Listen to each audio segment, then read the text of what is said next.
in association with Karnataka Institute of Law and Parliamentary Reforms, Bengaluru, organized by KLE Society's Law College, Chikkodi.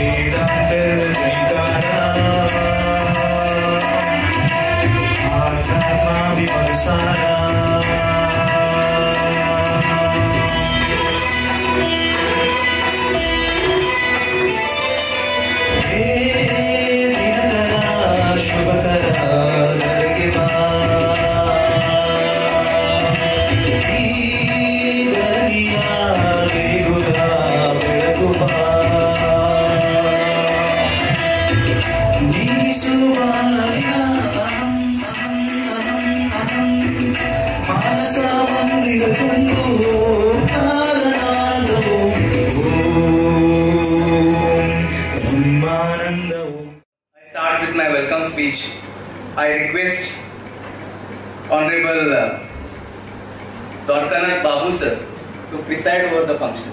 Please sir.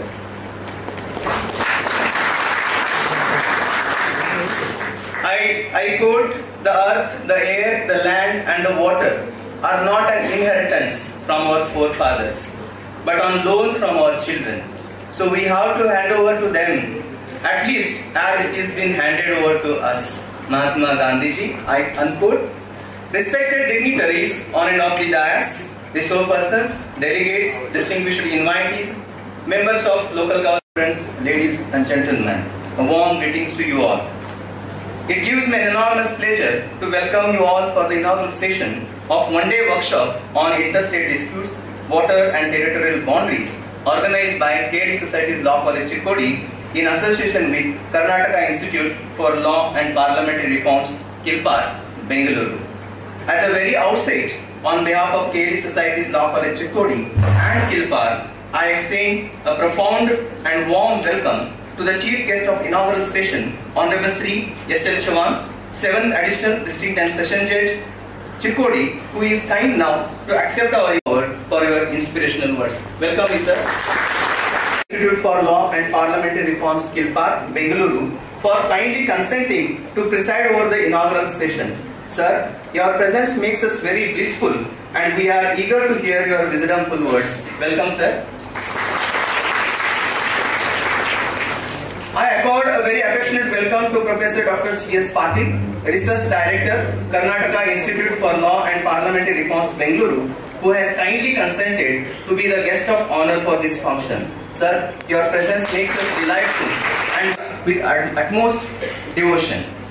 With extreme devotion, I welcome all the teaching and non-teaching fraternity of KLE Society's Law College, Chikkodi. Last but not the least, I welcome most adoring students of KLE Society's Law College, Chikkodi. Once again, I welcome you all with extreme devotion and assure you that the entire day is filled with a lot of wisdom and knowledge. Please have it. Thank you so much. Good morning to all the dignitaries on the dais and off the dais and all the members in this august gathering. I would like to mention the words of Hafsan Abiola, a Nigerian human rights activist. I quote, "Peace comes from being able to contribute the best that we have and all that we are towards creating a world that supports everyone, but it is also securing the space for others to contribute the best that they have and all that they are." I unquote. I welcome one and all to the one-day workshop on interstate dispute, water and territorial boundaries in association with Karnataka Institute for Law and Parliamentary Reforms, Bengaluru. I consider it a privilege to introduce the guest of today's workshop. It is a delight to the eyes to see a mix of the members of the judiciary, the bar and academicians sharing a common dais.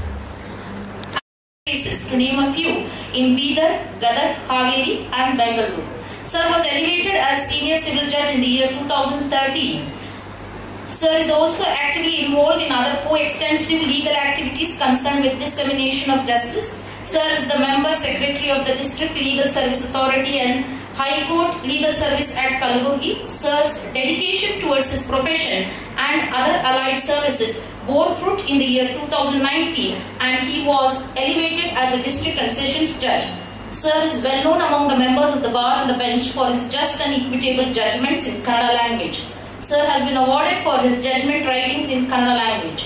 He is a true son of the soil, a true Kannadiga. With this brief introduction, I present to you the chief guest of today's function, Honorable Sri S. L. Chavan, 7th Additional Judge, District and Sessions Court, Chikkodi.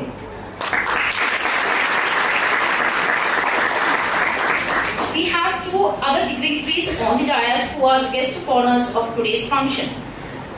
Professor Dr. C.S. Patil and Sri K. Dwarkanath Babu. It is indeed a great honor to introduce to this august gathering a legal luminary who has left a mark in every vocation taken up by him.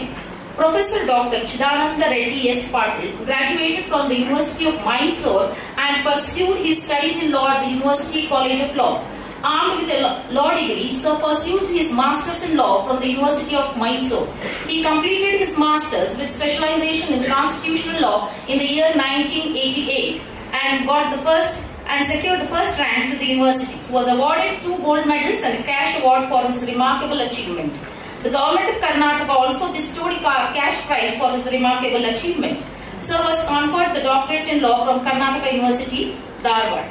Sir chose the noble profession of Karnataka ಕಾನೂನು ಮತ್ತು ಸಂಸದೀಯ ಸುಧಾರಣಾ ಸಂಸ್ಥೆ ಹಾಗೂ KLE ಸಂಸ್ಥೆಯ ಕಾನೂನು ಮಹಾವಿದ್ಯಾಲಯ ಚಿಕ್ಕೋಡಿ ಈ 2 ಸಂಸ್ಥೆಗಳ ಸಹಯೋಗದಲ್ಲಿ ಇಂದು ಅಂತರ್ ರಾಜ್ಯ ವಿವಾದಗಳು ಜಲ ಮತ್ತು ಪ್ರಾದೇಶಿಕ ಗಡಿಗಳು ಈ ವಿಷಯದ ವಿಚಾರ ಸಂಕಿರಣವನ್ನು ಆಯೋಜಿಸಲಾಗಿದೆ.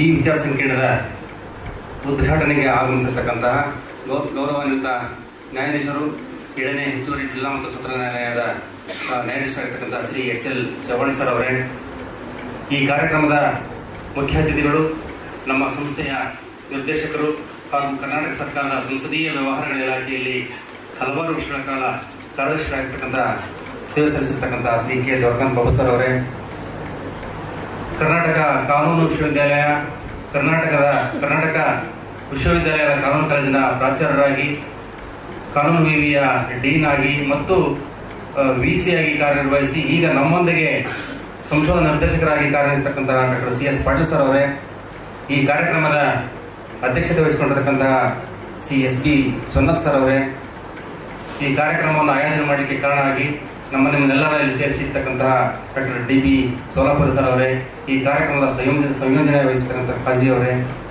ಜಯಸಿಂಹ ಸರ್ ಅವರೇ, ಬಿ ಸಿ ಪಾಟೀಲ್ ಸರ್ ಅವರೇ ಮತ್ತು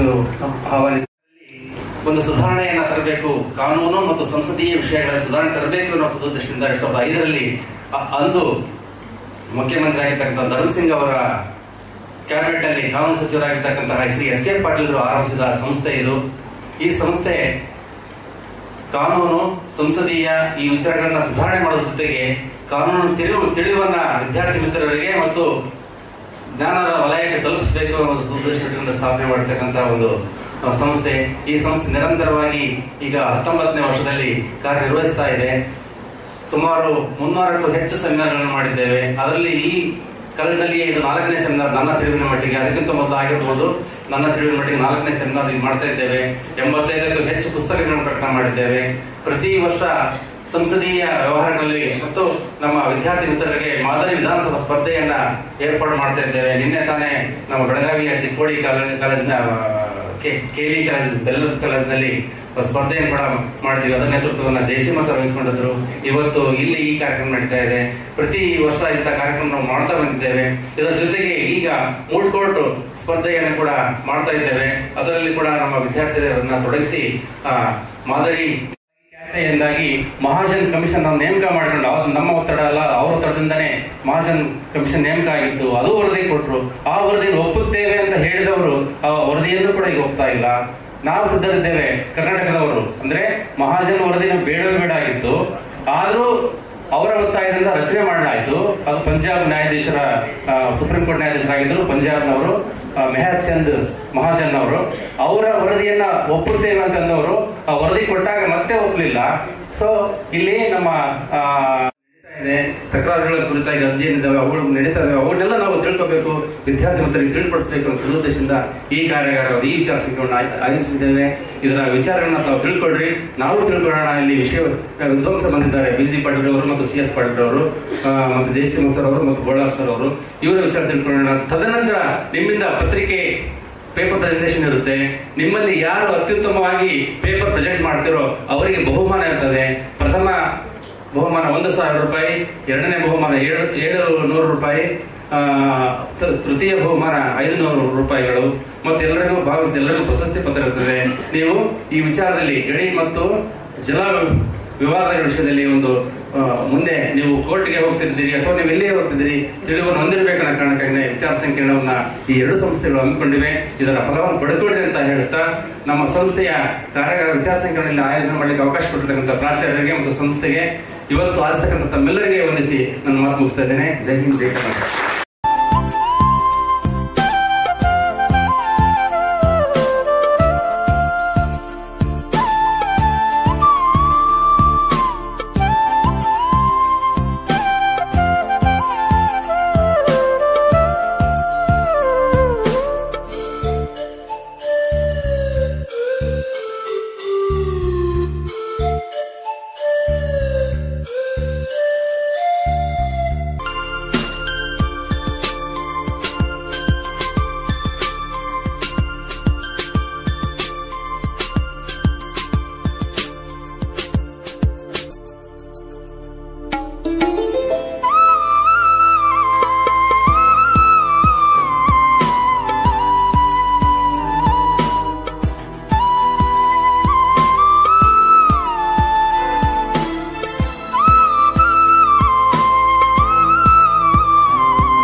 ಇವತ್ತು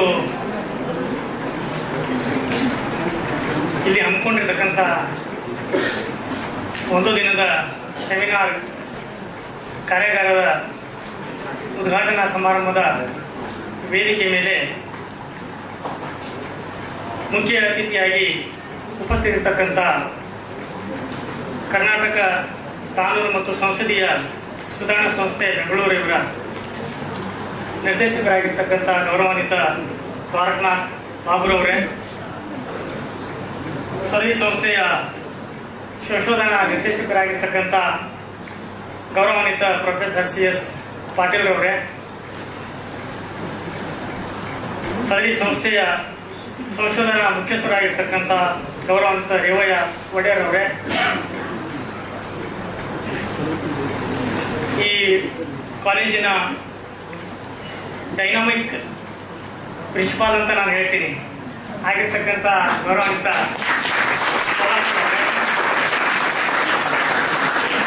ಆಗಿರ್ತಕ್ಕಂಥ ಪ್ರೊಫೆಸರ್ SD ಹಾಜಿ ಅವರೇ, ಇವತ್ತಿನ ಈ ಕಾರ್ಯಾಗಾರದ ಸಬ್ಜೆಕ್ಟ್ ಎಕ್ಸ್ಪರ್ಟ್ ಆಗಿರ್ತಕ್ಕಂಥ ಡಾಕ್ಟರ್ B ಪಾಟೀಲ್ ಅವರೇ ಮತ್ತೋರ್ವ ವಿಷಯ ತಜ್ಞರಾಗಿರ್ತಕ್ಕಂಥ ಪ್ರೊಫೆಸರ್ ಉದ್ದೇಶ ಮತ್ತು ವಿಶೇಷತೆ ಏನು ಅಂತ ಹೇಳಿದ್ರೆ,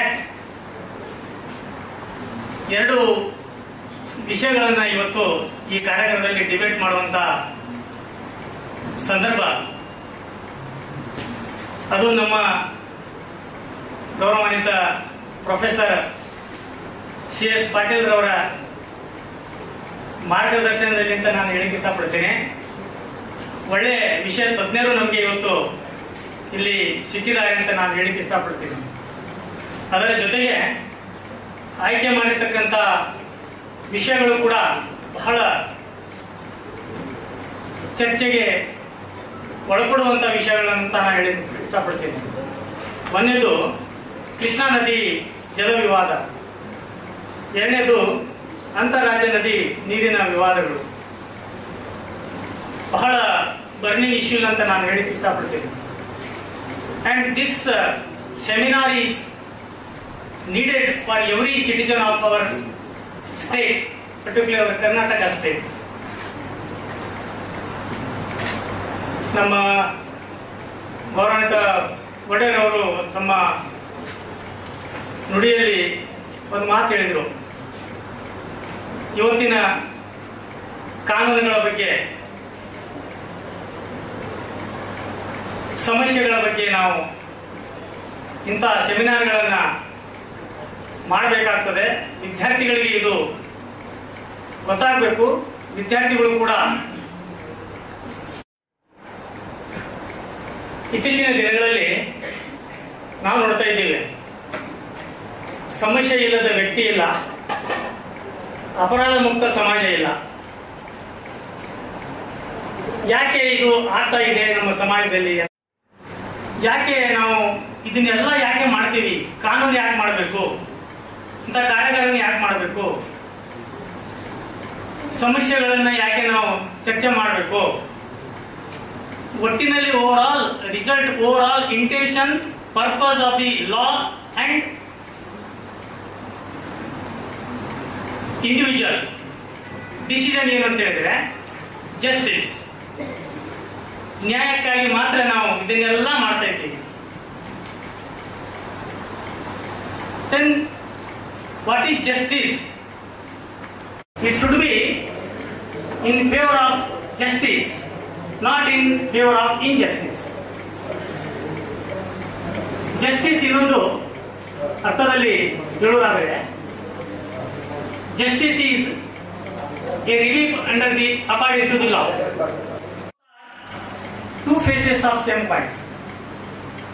ನಮ್ಮ ದೇಶದಲ್ಲಿ ಇರತಕ್ಕಂಥ ಎಲ್ಲ ಕಾನೂನುಗಳ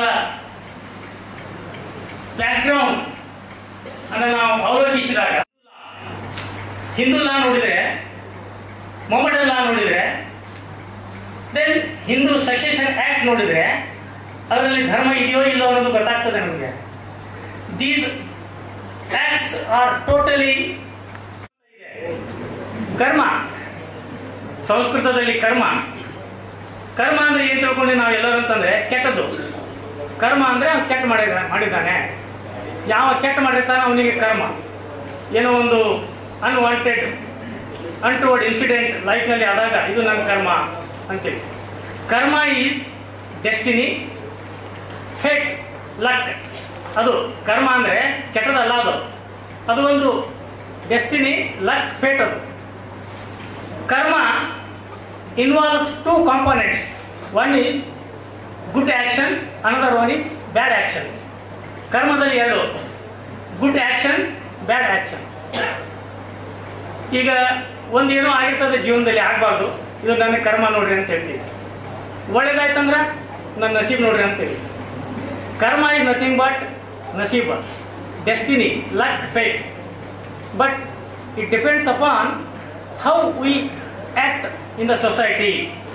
ಕ್ವಾಲಿಟಿ ಆಫ್ ಸೋಲ್ ಅಂತ ಹೇಳ್ತೀವಲ್ಲ ನಾವು, ನಮ್ಮ ಆತ್ಮದಲ್ಲಿ ಒಂದೊಂದು ಸಾಲಿನಲ್ಲಿ ಇಂಡಿಯನ್ ಪೆನಲ್ ಕೋಡ್ ಇದೆ. ವಿದ್ಯಾರ್ಥಿಗಳಿಗೆ ನಾನು ಹೇಳಿಕ್ಕೆ ಇಷ್ಟಪಡ್ತೀನಿ, ನೀವು ಕಾನೂನಿನ ಡೆಫಿನಿಷನ್ ತಿಳ್ಕೊಳ್ಳೋಕ್ಕಿಂತ ಮುಂಚೆ, ಕಾನೂನಿನ ಅರ್ಥವನ್ನು ತಿಳಿದುಕೊಳ್ಳುವಂತ ಮುಂಚೆ ದಯವಿಟ್ಟು ಈ ಪ್ರಿನ್ಸಿಪಲ್ಸ್ ಆಫ್ ಧರ್ಮ ಏನಿದೆಯಲ್ಲ ಮೊದಲು ತಿಳ್ಕೊಳ್ರಿ. ಹೇಳಿದ ಮೊದಲಿಗೆ ನಾನು ನ್ಯಾಯಶಾಸ್ತ್ರ, ಧರ್ಮಶಾಸ್ತ್ರ. ನ್ಯಾಯ, ನಮ್ಮ ಕಾನೂನು ರಚನೆ ಆಗಿರೋದು ಧರ್ಮದ ಸಿದ್ಧಾಂತಗಳ ಆಧಾರದ ಮೇಲೆ. ಹಾಗಾದ್ರೆ ನಾವು ಧರ್ಮವನ್ನು ಸರಿಯಾಗಿ ಹತ್ಕೊಂಡ್ರೆ ಕಾನೂನು ತಿಳ್ಕೊಂಡಾಗ. ಈಗ ಇವತ್ತು ಡಿಬೇಟ್ ಮಾಡುವಂತ ಸಬ್ಜೆಕ್ಟ್ ಆರ್ಟಿಕಲ್ 262 ಆಫ್ ಕಾನ್ಸ್ಟಿಟ್ಯೂಷನ್, ಸಂವಿಧಾನದ ಆರ್ಟಿಕಲ್ 262 ಏನ್ ಹೇಳ್ತಾರೆ? The most honorable Judge Sri S.N. Chavan sir, our director Sri K. Goraknath Babu sir, the governing body member Shivananda Channath sir, and my colleague Revaya Badiya, the principal of this college, Dr. Solabore, Professor S.D.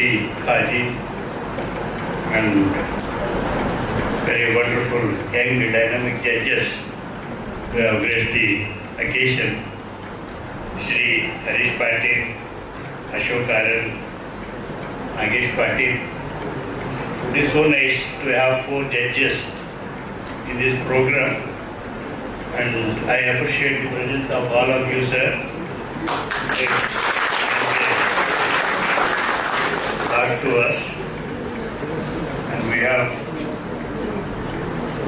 Shri Arun Moraj, a senior professional who has chosen to be here with the academicians and students on this occasion when we are having this conference on a particular really very important subject. Sir was telling, disputes are inevitable in to invent these things which are so lethal, destructive, because they are in dispute. Because they are in dispute, the money that should go into the infant food is going into gunpowder. It affects quality of life. And all these patches of land that are lying fallow when we travel through, ಬೀಳು ಬಿದ್ದಿರ್ತದಲ್ಲ ಜಮೀನು, ಬಾಡು ಜಮೀನು ಅಂತ ಕಾಣ್ತದಲ್ಲ ಇದೆಲ್ಲ. Why it is lying fallow? It is lying fallow because brothers are in dispute, neighbors are in dispute. That land would have given us wheat, jawar, paddy, whatever, which can feed so many mouths. But because these fellows are fighting, that fruitful land, which we can use for the purpose of growing food, is lying fallow.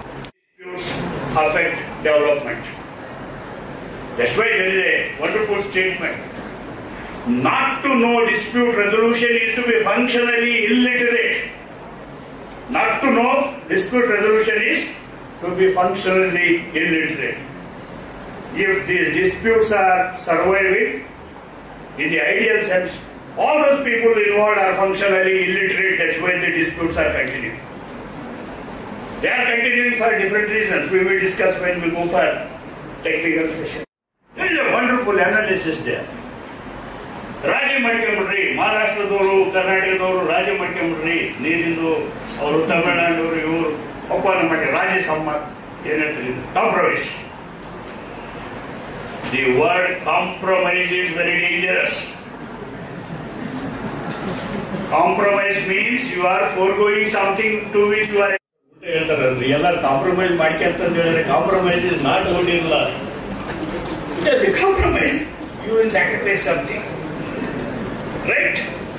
So there he says, see, we speak of alternative discipline. Judge, mainstream justice.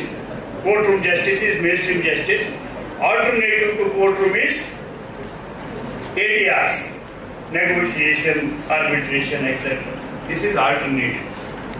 This fellow Stephen Covey speaks of third alternative. Main alternative, third alternative. What is the third alternative? I will not tell you. For that you have to open that book and read that. More in the technical session. Thank you very much.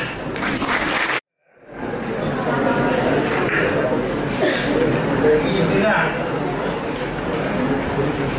ಕಾನೂನು ಮತ್ತು ಸಂಸದೀಯ ಸುಧಾರಣಾ ಸಂಸ್ಥೆ ಹಾಗೂ KLE ಕಾನೂನು ಮಹಾವಿದ್ಯಾಲಯ ಸಮೇತ ಆಶ್ರಯದಲ್ಲಿ ಅಂತಾರಾಜ್ಯ ಜಲ ಮತ್ತು ಗಡಿ ವಿವಾದಗಳ ಬಗ್ಗೆ ಇಲ್ಲಿ ಒಂದು ನಿಮ್ಮೆಲ್ಲರ ಏನು ಪೇಪರ್ಸ್ ಪ್ರೆಸೆಂಟ್ ಮಾಡಬೇಕಂತ ಬಂದಿದ್ದೀರ ವಿದ್ಯಾರ್ಥಿಗಳು, ಈ ಒಂದು ವೇದಿಕೆ ಅದಕ್ಕಾಗಿ ನಾವು ಸೃಷ್ಟಿ ಮಾಡಿದ್ದೀವಿ. ವೇದಿಕೆಯಲ್ಲಿ ಇರ್ತಕ್ಕಂಥ ಮಾನ್ಯ ಗೌರವಾನ್ವಿತ ನ್ಯಾಯಾಧೀಶರಾದ SM ಪಿಲ್ವಾಣ್ ಅವರೇ, ಪ್ರೊಫೆಸರ್ CS ಪಾಟೀಲ್ ಅವರೇ, ಸೊನ್ನದವರೇ, ನಮ್ಮ ದೇವಯ್ಯ ಒಡೆಯರ್ ಅವರೇ ಹಾಗೂ ಸೊಲ್ಲಾಪುರ ಅವರೇ, ಹಾಗೂ ಇಲ್ಲಿ ನಡೆದಿರ್ತಕ್ಕಂಥ ಮಾನ್ಯ ಜಯಸಿಂಹ ಪ್ರಿನ್ಸಿಪಾಲ್ ನಮ್ಮ ಆಪ್ತರು, ಹಾಗೂ ಈ ಟೆಕ್ನಿಕಲ್ ಸೆಷನ್ನಲ್ಲಿ ಜವಾಬ್ದಾರಿ ನಮ್ಗೆ ಯಾಕಪ್ಪ ಅದು ಯಾರು ನೋಡ್ಕೋತಾರೆ ಅನ್ನೋದಲ್ಲ, ನೀವು ಅವರ ಮಟ್ಟಕ್ಕೆ ಬೆಳಿಬೇಕು, ಅದು ನಮ್ಮ ಉದ್ದೇಶ. ಪಾಲಿ ನಾರಿಮನ್ ಕೃಷ್ಣ ಈ ಜಲ ವಿವಾದದಲ್ಲಿ ನಾರಿಮನ್ ಅವರ ಕೊಡುಗೆ ಅಪಾರವಾದ. ನಮ್ಮ ರಾಜ್ಯಕ್ಕೆ ನ್ಯಾಯ ಒದಗಿಸಿಕೊಟ್ಟವರು. ಒಂದು ಹಂತದಲ್ಲಿ ನಾನು ನ್ಯಾಯ ನಿಮ್ಮ ಪರವಾಗಿ ಮಾತಾಡೋದಿಲ್ಲ ಅಂತ ಅವ್ರು ಹಿಂದೆ ಹಾಕಿದ್ರು. ತಿರ್ಗಾ ನಾವು ಹೋಗಿ ಕನ್ವಿನ್ಸ್ ಮಾಡಿ ಅವ್ರನ್ನ ಕರ್ಕೊಂಡ್ಬರ್ಬೇಕಾಯ್ತು. ಅಂದ್ರೆ you just think of his personal, ಅವರ ವ್ಯಕ್ತಿತ್ವ ನಿಮ್ಮ ಹತ್ರ ಹುಡ್ಕೊಂಡ್ಬರ್ಬೇಕು. ಇವತ್ತು ಮೋಹನ್ ಕಾತರ್ಕಿ ಅವರಿಗೆ ನಮ್ಮ ರಾಜ್ಯದವರು ಎಂತ ಎತ್ತರಕ್ಕೆ ಬೆಳೆದಿದ್ದಾರೆ. ಸರ್ವೋಚ್ಚ ನ್ಯಾಯಾಲಯದಲ್ಲಿ ನಮ್ಮ ರಾಜ್ಯದ ಹಿತ ಕಾಪಾಡೋದಕ್ಕೆ ಹೋರಾಡ್ತಾರೆ. ನೀವು ನಾಳೆ ಎಲ್ಲ ಲಾ ಗ್ರಾಜ್ಯುಯೇಟ್ಸ್ ಆಗಿ ಈ ನಮ್ಮ ನೆಲ ಜಲ ಕಾಪಾಡೋದ್ರಲ್ಲಿ ಐ ವಾಂಟ್ ಯುವರ್ ಕಾಂಟ್ರಿಬ್ಯೂಷನ್. ಇದು ನಮ್ದಲ್ಲ ಬಿಡಪ್ಪ, ಯಾರು ನೋಡ್ಕೋತಾರೆ ಪೊಲಿಟಿಷಿಯನ್ ಅನ್ನೋದಲ್ಲ, ಇದು ನಿಮ್ಮ ಜವಾಬ್ದಾರಿ. ನೀವು ಇದನ್ನ ಅಧ್ಯಯನ ಮಾಡಿ ಸರ್ಕಾರ ಎಲ್ಲಿ ಎಡುತ್ತಾ ಇದೆ, ನಮ್ಮ ನೆಲ ಜಲ ಪ್ರೊಟೆಕ್ಟ್ ಮಾಡೋದ್ರಲ್ಲಿ ಸರ್ಕಾರ ಎಲ್ಲಿ ಎಡುತ್ತಾ ಇದೆ. ಉದಾಹರಣೆಗೆ ಒಂದು ಹೇಳ್ತೀನಿ, ಕೃಷ್ಣ ವಾಟರ್ ಡಿಸ್ಪ್ಯೂಟ್ ಅಲ್ಲಿ ಅವಾರ್ಡ್ ಆಗಿದೆ, ಅಷ್ಟು ನಾವು ಉಪಯೋಗಿಸ್ಕೊತಾ ಇಲ್ಲ. ಆದ್ರೆ ಅದು ಇದುವರೆಗೂ ನೋಟಿಫಿಕೇಶನ್ ಆಗಿಲ್ಲ ಗವರ್ಮೆಂಟ್ ಆಫ್ ಇಂಡಿಯಾ ಇಂದ. ನಿಮ್ಗೆ ಗೊತ್ತಾ? ಅದರ ಎತ್ತರ ಜಾಸ್ತಿ ಮಾಡ್ತಾ ಇದ್ದಾರೆ, ಆದ್ರೆ ಗವರ್ಮೆಂಟ್ ನೋಟಿಫಿಕೇಶನ್ ಆಗಿಲ್ಲ. ಅದನ್ನ ಪರ್ಸು ಮಾಡಬೇಕೋ ಬೇಡವಾ? ಅದು ನೋಟಿಫಿಕೇಶನ್ ಗೆಜೆಟ್ ಆಗದಿರಾ you cannot claim your share of water. Mahadayi award ಆಯ್ತು, ಗವರ್ಮೆಂಟ್ ನೋಟಿಫಿಕೇಶನ್ ಆಯ್ತಾ? ಇಲ್ಲ. ಯಾರು ಪರ್ಸು ಮಾಡ್ತಾ ಇದ್ದಾರೆ? ಸರ್ಕಾರ ಅಷ್ಟೇ. ಎಲೆಕ್ಷನ್ ಗೆದ್ಮೇಲೆ ನಿದ್ದೆ ಮಾಡ್ತಾರೆ. ತಿರ್ಗಾ ಯಾವಾಗಲೂ ಗಲಾಟೆ ಇದ್ದಾಗ ಅವ್ರು ಕರ್ಕೊಂಬರ್ರಿ, ಆ ಲಾಯರ್ ಕರ್ಕೊಂಬರ್ರಿ, ಏನಾಯ್ತು ನೋಡ್ರಿ ಅಂತ. ಅದಲ್ಲ, ಪ್ರತಿ ಕ್ಷಣ ಅದನ್ನ ಫಾಲೋ ಅಪ್ ಮಾಡುವಂತ interstate water dispute, river water dispute act ಏನ್ ಹೇಳುತ್ತೆ? ಟ್ರಿಬ್ಯುನಲ್ ಕರ್ತವ್ಯಗಳೇನು, ಸರ್ವೋಚ್ಚ ನ್ಯಾಯಾಲಯದ ಪಾತ್ರ ಏನು, ಇದನ್ನ ನೀವು ಅಧ್ಯಯನ ಮಾಡಿ ಯಾವ ಮಟ್ಟಕ್ಕೆ ತಗೊಂಡೋಗಿದ್ದಾರೆ, ಇನ್ನೂ ನಮ್ದು ಏನು ಬಾಕಿ ಇದೆ ನೋಡಿ. ತಮಿಳುನಾಡಿನವ್ರು ಬಿಟ್ರ, ಕಾವೇರಿ ಅವಾರ್ಡ್ ಆಗಿದ ತಕ್ಷಣ ಗೆಜೆಟ್ ನೋಟಿಫಿಕೇಶನ್ ಆಗೋವರೆಗೂ ಬಿಡ್ಲಿಲ್ಲ. ಅವರು ಮುಂದೆ ಬೆಳಿಬೇಕು. ಇದರ ಜೊತೆಯಲ್ಲಿ ಆ ರಿಸರ್ಚ್ ಆಟಿಟ್ಯೂಡ್ ಏನಂತ ಹೇಳಿದ್ವಲ್ಲ, ಅದನ್ನ ನೀವು ಬೆಳೆಸ್ಕೋಬೇಕು. ಸ್ಟೇಟ್ ರಿಆರ್ಗನೈಸೇಷನ್ ಆಕ್ಟ್ ಆಯ್ತು 1956 ಹೊಸದಾಗಿ. ಕಮಿಷನ್ 1953 ರಿಪೋರ್ಟ್ ಕೊಟ್ಟಾಗ 56 ಅಲ್ಲಿ ಸ್ಟೇಟ್ ರಿಆರ್ಗನೈಸೇಷನ್ ಆಕ್ಟ್ ಆಯ್ತು. ಆಗ ಮಹಾರಾಷ್ಟ್ರ ಅವರು ತಕರಾರು ತೆಗೆದ್ರು, ನಮ್ಗೆ ಇನ್ನು ಬೆಳಗಾಂ 3 ತಗೊಡಿ ಹಾಗೆ ಅಂತ. ಆಗ ಅವರ ಒತ್ತಾಯದ ಮೇರೆಗೆ ಮೇಯರ್ ಮಹಾಜನ್ ಅವರ ಕಮಿಷನ್ ನೇಮಕ ಮಾಡಿ, ಆ ಕಮಿಷನ್ ಪ್ರಕಾರ ಕೂಡ 257 ಹಳ್ಳಿಗಳು ನಮ್ಗಿನ್ನು ಬರಬೇಕು. ಇಷ್ಟಾಗಿ ಕನ್ನಡ ಭಾಷಾವಾರು ಪ್ರಾಂತ್ಯ ಆಗಿರೋದ್ರಿಂದ ಶೋಲಾಪುರ ನಮ್ಮ ಕರ್ನಾಟಕ ಒಪ್ಕೊಂಡು ಇದಿಲ್ಲ 257 ಹಳ್ಳಿ ಕೊಟ್ಟು ಕೆಲವು ಹಳ್ಳಿಗಳು ತಗೊಂಡು ಇದು ಮಾಡೋದಕ್ಕೆ ಹೋಗಿದ್ರು. ಆದರೆ ಮಹಾರಾಷ್ಟ್ರದವರು ಅದಕ್ಕೂ ತಯಾರಿಲ್ಲ. ಶೋಲಾಪುರಕ್ಕೆ ಹೋಗಿ ಕನ್ನಡದವರೇ ಇದ್ದಾರೆ, ಇಡೀ ಜಿಲ್ಲೆ ಅದೆಲ್ಲ ಕರ್ನಾಟಕಕ್ಕೆ ಬರಬೇಕು. ಕಾಸರಗೋಡಿಗೆ ಹೋಗಿ ಕನ್ನಡದವರಿದ್ದಾರೆ, ಇವತ್ತು ಕೇರಳದಲ್ಲಿದ್ದಾರೆ. ನೋಡಿ, ನಾನು ಒಂದು ಮಾತು ಹೇಳ್ತೀನಿ, ಯಾತಕ್ಕಾಗಿ ಹೋರಾಡಬೇಕು? ಮಹಾರಾಷ್ಟ್ರದಲ್ಲಿ ಇರಲಿ ಬಿಡಿ, ಏನು ನಷ್ಟ, ಏನು ಅಲ್ಲಿದ್ರೇನು ಇಲ್ಲಿದ್ರೇನು, ಟ್ಯಾಕ್ಸ್ ಎಲ್ಲ ಒಂದೇ ತಾನೆ. ಅದಲ್ಲ, ನಮ್ಮ ಭಾಷೆ ಮುಖ್ಯ, ಕನ್ನಡ ನಾಡು ಮುಖ್ಯ. ಕನ್ನಡ ಭಾಷೆ ಅಳೆದೋದ್ರೆ ನಮ್ಮ ಸಂಸ್ಕೃತಿನೂ ಅಳೆದೋಗುತ್ತೆ.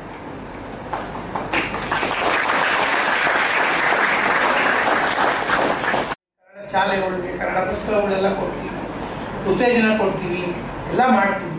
ಆದರೂ ಅವರು ಕರ್ನಾಟಕಕ್ಕೆ ಸೇರಬೇಕು, ಕನ್ನಡದಲ್ಲಿ ಇದರಲ್ಲಿ ಕನ್ನಡಿಗರಲ್ಲಿ ಅವರು ಒಂದಾಗಬೇಕು. ಆಗ ಮಾತ್ರ ನಮ್ಮ ಸಂಸ್ಕೃತಿ ಉಳಿಯುತ್ತೆ, ನಮ್ಮ ಪರಂಪರೆ ಉಳಿಯುತ್ತೆ. ಅದನ್ನು ರಕ್ಷಿಸೋ ಜವಾಬ್ದಾರಿ ನಮಗೆ ಎಲ್ಲರ ಮೇಲಿದೆ. ಇವತ್ತು ಕೇರಳದಲ್ಲಿ ಆ ಒಂದು ಡಿಸ್ಟ್ರಿಕ್ಟ್, ಕಾಸರಗೋಡು ಡಿಸ್ಟ್ರಿಕ್ಟ್ ಪೂರ ಆಗಿಬಿಟ್ಟಿದೆ. ಸೊ ಆ ಭಾಷೆ, ನಮ್ಮ ನಾಡು, ನಮ್ಮ ಜಲ, ಇದನ್ನು ಉಳಿಸ್ಬೇಕಾದ ಜವಾಬ್ದಾರಿ ನಿಮ್ದಿದೆ.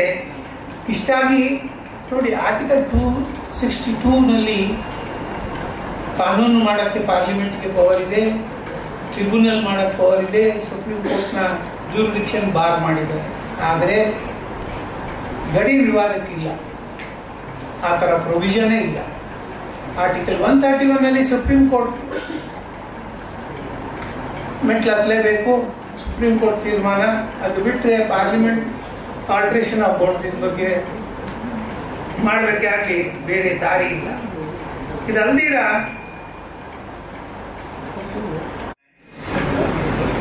on behalf of the local governing body of the principal and the students of KLE's Law College Chikkodi, I take this opportunity to thank